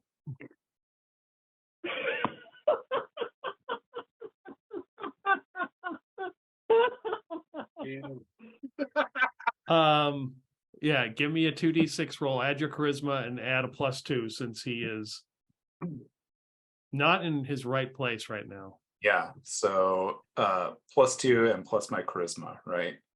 Mm-hmm. 14. I rolled an 11. He looks at you, and his contingents of soldiers have kind of slowly following him over. He says, point them out to me. Is the one dude that accused me of trying to lie anywhere nearby? Oh, the big ape guy? Yeah. Of course he is. Yeah, that'd be good. Yeah. I will point to him without saying a word. So the mayor just kind of, he sighs, and you see him, he turns his back to like the group of them, and you can see him holding the sword with both hands, and he's turning it. You can see him gripping it, like, and he turns, he says, die, you bastard, and he turns and charges that ape full force with that sword. As this happens, I will try to get lost in the masses. His guards freak out, and then now there is a melee in the middle of the docks as the Emperor has attacked the ape. The ape just kind of bats him aside, and the Emperor's guards and now the mayor's guards are they're fighting because he just attacked them, and the Saint Cuthbert ites are kind of like stuck in the middle trying to get their way out of there. You guys come up and see this. Okay. Can Basil see his friends Karn and them? Yeah, where did Basil go? He made his He way was back following around. along He was behind the following bunch the of mayor. rocks. Oh yeah. You see you see the mayor just try to attack this ape. He's sort of Okay. backing away from that group, and like in the little distance. And looking up. Okay. I think we've headed for the ship. Yep. Yeah. Clintok will also try to sneak back to the ship, like trying to avoid the melee. Are you gonna make any kind of roll for that? Or are you just gonna Yeah, I can make a move stealthy or whatever it is. hide in shadows or? Yeah. Let me see which one is better for me here. 13 under 25, it looks like, for move silently. Okay, yeah, you begin to slip away as this is just a big pile. People fight, you can hear the weapons clashing and slamming as they're trying to pull the mayor out of this as he has attacked them, and it's just a big scrum. Basil sees the other ones coming. If and when he does, he'll try to make his way into that group. So you guys are all together at the dock trying to get on the ship? Yep. Yeah. Okay. As quickly as possible. So there's a couple of the Emperor's soldiers here that see what's going on, and they're like, and then they see you guys getting on the ship. He's like, the docks are shut down, right? You guys can't leave, but if you need to take care of something on the ship, go ahead and do that. Yeah, Thanks. we need to make sure we that the cargo is stored safely. Okay, and they're watching intently as they see this Donnybrook. As Orion comes into the square and watches the sheer chaos going on and gets within talking range of Clintok, he'll say, "Clintok, did you say something?" I say many things. And Orion will give him a quick bow because obviously we're in a lot of hurry, and go, I thought I was good with words, but I am going to have to study at the feet of the master for this. You, as much as any of us, should know. It's not the words, it's the timing. All righty. And about that time, you hear a distinct knocking of a bell, which now you would know. You've heard the sound before. This is the all alert fire, because you look in the distance and there's a building that's burning in the market district. And some of the soldiers kind of break off this big, huge fight. And they're like, what the? And there's like, you can see there's a couple apes now, like getting in charge of the soldiers. Like you can see that the guards are sort of separated and there's some bodies on the ground. So you guys are all getting on the ship? Yeah. Okay. Time to GTFO. Oh yeah. All right. So everybody else in your entourage is on the ship. We'll say that Muddy and Basil and Zofan and the Dracone is not coming because he said before he wanted to stay to see whatever happens to help with At this point. You see Remy's father coming up to the docks with like a wagon, like a horse-drawn. He's got a horse with a wagon in the back, and he's like riding through. and the soldiers are running out of the way because there's some soldiers running up to where the fire is. And he comes down and he sees where you guys are. And he kind of, as you guys are getting ready, he's like, I've got a couple things please take these. And he starts to reach into the back of his wagon. He's got like a couple barrels. Yeah, quickly grab them. Felix will rush out to like grab a barrel. He taps them. He's like, take good care of these take good care. And as he looks over and he sees the fire in the background, and then he looks over at he's like, this isn't good. Best of luck. You guys load those barrels. So as you're doing that, and like, taking off the ties of the ship and start moving out, you see the two dwarves from the Sailor Seduction. They're like, hey, there's a ship leaving. It's locked down. Damn dwarves. How far away are they? Let's see. What did I say? It's like 70 yards. We'll say 100 yards away. It's a range on a short bow when you're outside. Yeah, That's that's good what I'm range for a looking short for. bow, right? I will say, for the sake of this, you are in range to shoot them. Let's just say that. I don't want to Because deny they you this. deserve it. By the way, what Orion's going to do, since he's still got a few minutes on the control water spell, is as soon as the ship is like free from the docks, Mhm. he's going to use the control water spell to push it from the bottom. Basically, Speed is since what- I'm betting it'll take longer. It'll take some time to put up the sails. I'm going to try to be pushing the ship from the bottom using the control water spell. Nice. Clintok is going to loose an arrow at them. Okay, go ahead. Torzon will also. Basil definitely will. They cost him 80 gold. And he didn't get to burn the place down. Does a 17 hit? Yeah. Nice. And is it unexpected? Unseen in this scenario? I would say no, because Okay. they are kind of watching you guys. And For 6 damage. okay. Does a 14 plus 1 hit. Yep. Woo. What did you say it was? 7, 6, 7, 6 damage. 6. Okay. 3 damage. All right. Torzon misses the first time, but since he doesn't like these guys, he'll use his hustle point and miss again. Damn it!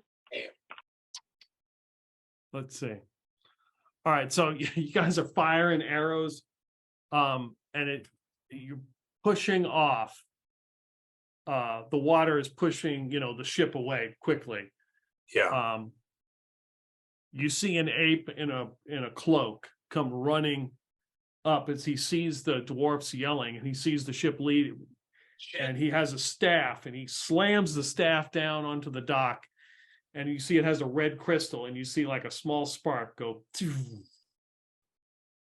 Uh-oh. Where is everybody located on the ship? Are you up on top? Is there anybody down below? No. Clintok and Felix are up above. Okay. Yeah. Yeah, Basil just Torzon was knocked up. firing in Orion's controlling water, so Orion would be somewhere near the back of the ship to push it with the water. Okay. So maybe the people who aren't here, maybe their characters are below decks. Yeah, Karn's up top too. Except for Zofan, who is helping, I assume, Yeah. unfurl the Oh sails. yeah, the acrobat. He has to be the one to help me put up sails and.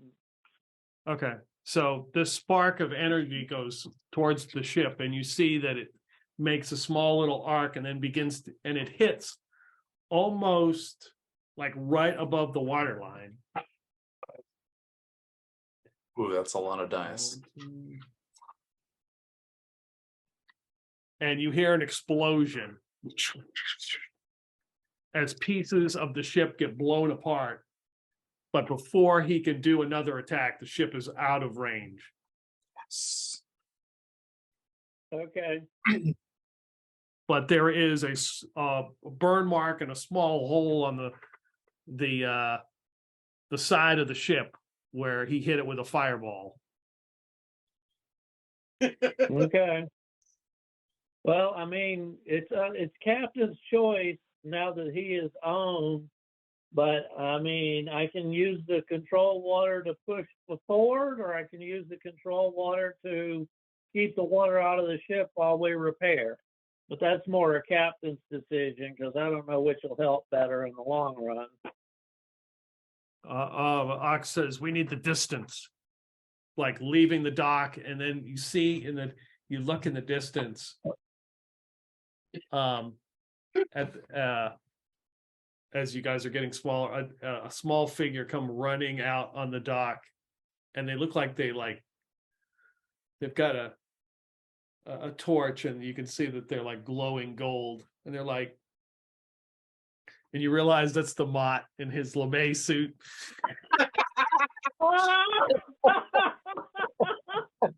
Oh well. Oopsie. Oopsie. No. Forgot the box. That's a good place to stop. See about a couple magic items, because that's what Ox grabbed when he was in the thing. Oh, nice. And now the Blood Whisperer was a sword that Bill did get, because Bill played Ox, did end up with, and he did end up with. I think he got it from the guy who gave him whatever rat disease. Oh, and since I know exactly what's going on, once we're out of range of Mr. Fireball, I'll go over to the barrels and rap hard on both of them and say, Remy, we're out. Remy, come on out. Yeah, she knocks on it and opens it up, and she's like, "Phew, what was that noise?" And what's the other barrel? Who's in the other barrel? Oh, yeah, what's his name? The her traveling companion. Yeah. Really? The twit who was trying to hit on her? Or is it a guard? Crispin. Yeah.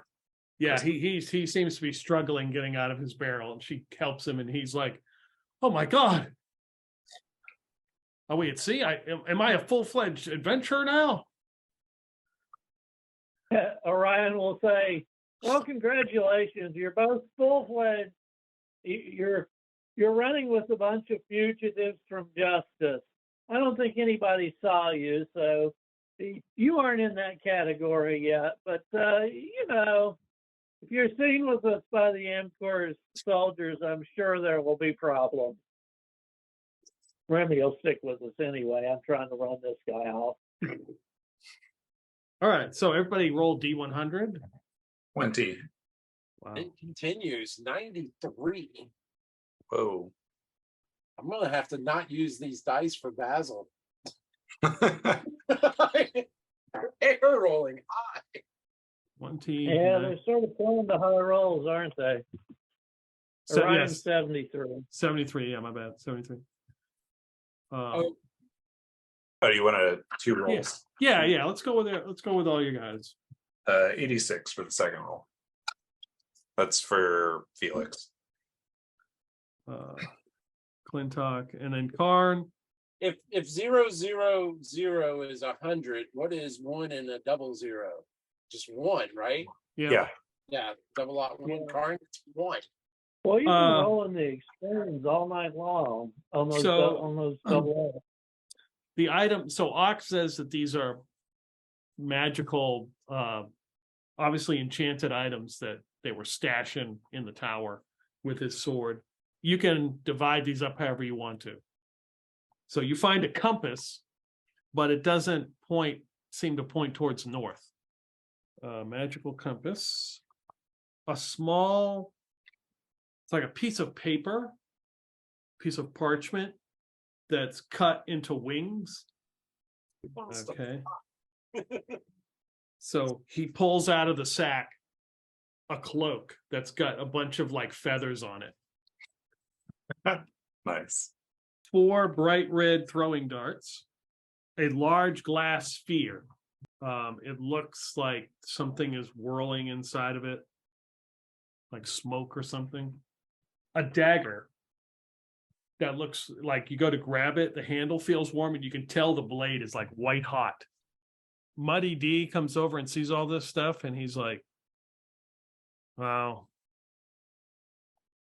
Give them to me, I can figure them out. Done a little exhuming before, have you? Of course. So yeah, he will sit with them. And he'll sit down like with his legs crossed, with his shovel, close his eyes, and put the items in front of him as he's like meditating on them to try to figure out what these things are. In game terms, he is technically a mage. Gotcha. Okay. Clintok will stare nearby, just with his copper monocle, looking at the items, just watching their iridescence, because I assume it doesn't actually tell me any properties about them, but was just going to be enamored with the glowing magic items. Yeah.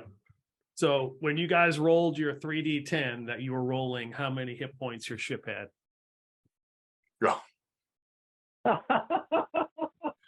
Oh, wow. That's what they like. Yeah.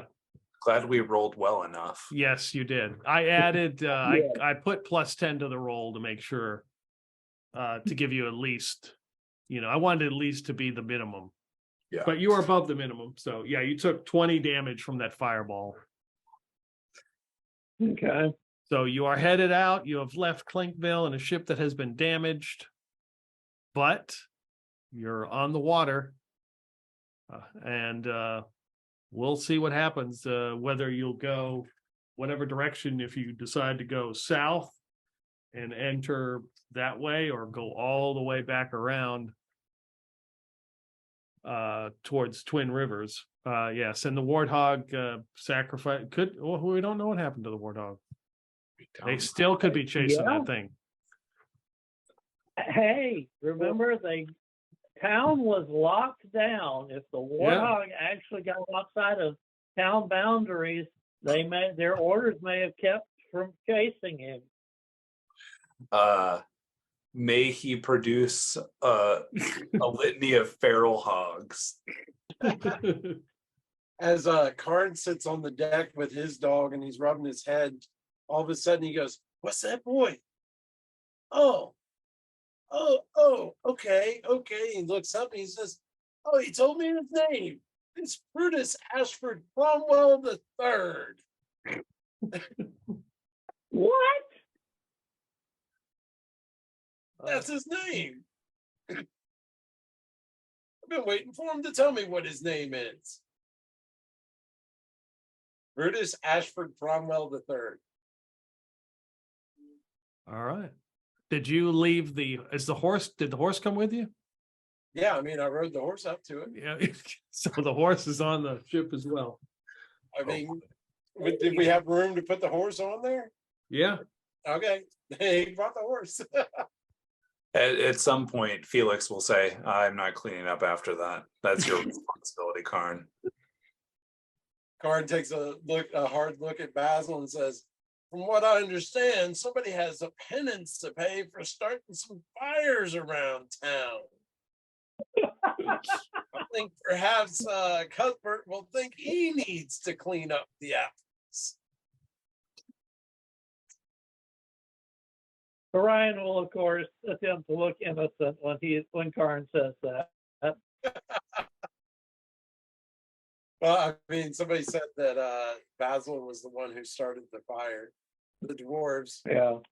Yeah, they didn't technically but- know, they just assumed.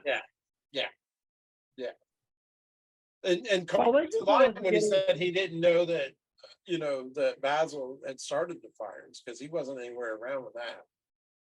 I'm sure the dwarfs just wanted to get him in trouble because they were that type, Yeah, They happened to be correct, but they were the type to be bastards like that.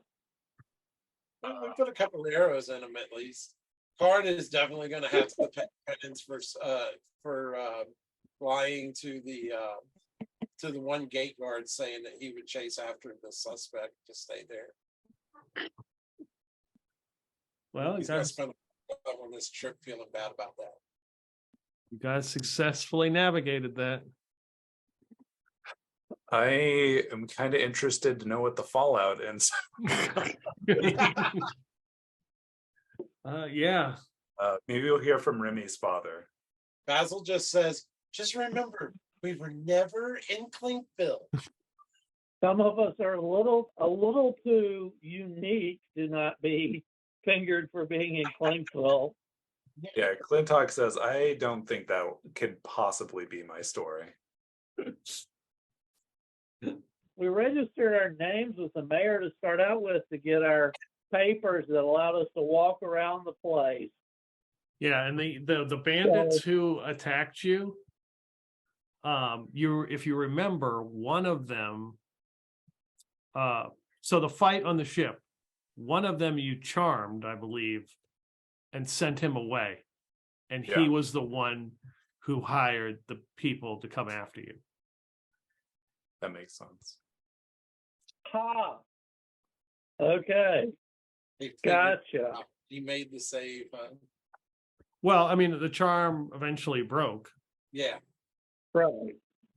So, and then he finds out a bunch of people are dead.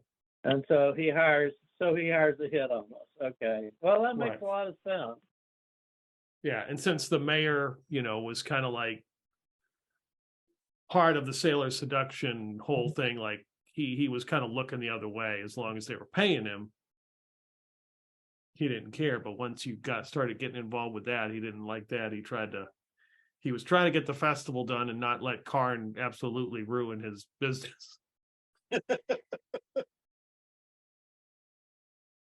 Well, I think the whole place is going to have a new mayor by the time we get back. Yeah, I I think it's prime. It's prime for a new mayor. Now we get to say, you have to decide. It's going to be. I'm trying to think how many days. I mean, he did hire the people that set half the town on fire and absconded from town and Yeah. let loose a warthog in the street. Yes, he's a little too involved with us. Then you add, let's see, bankruptcy, attacking an Amcor, attacking an Amcor's guard. Yeah, that was good. Yeah. So yeah, it depends on which way you guys want to go. We won't role play. We won't probably play every day at sea. But there might be a couple encounters or whatever, and then we'll move on to something. As you head south to try to get. Well, you said you would be at the Twin Rivers if Castle Strong wanted to meet you there. So. Yeah. And hopefully he got out of the city before it got locked down. I mean, he's Castle Strong. He knows what's up. Yeah. I thought for sure that Basil was going to get stuck in the city while y'all left on the boat. I thought for sure we were all going to get stuck in the city and have to try to figure out how to escape on land with the Accursed soldiers crawling all over the damn docks. Yeah, that's what I figured was going to happen. Yeah. But Clintok's BS once again saves the day. All hell, Clintock's BS. Mm-hmm. Second damn campaign, I'm wondering why I'm the bard, because I can't talk. I can't put on the better show or talk to people better. Oh well, it all works. You are rather charming, though. Mm-hmm. Yes, very, very charming. And that counts for Yeah, that's worked a couple of times. So Did everybody use their hustle points? Karn and Basil. both my characters. Yeah, both my characters did. Sorry, I saved those for life or death. Clintok didn't use his. Okay. Yeah, that's right. Anyway, you're at sea. I got a ship. You got to name the ship. Nice. Took some damage, but you're on your way to the next adventure. Yeah. and we might pick up the Thunderous Fury along the way. Yeah. You could meet up with the other with the main ship if you want. Well, I mean, technically, now that there's a captain aboard, he's going to be giving more of the orders. True. But he, Yeah, but he does Oh, almost we'll see. paper if we said we want to get somewhere. Cool. Appreciate it, guys. Thank you very much. Hey, thanks Thanks. for Yeah. Fun. 2 weeks. good run. Yep. Bye. Take care. Good night, everybody. Take care.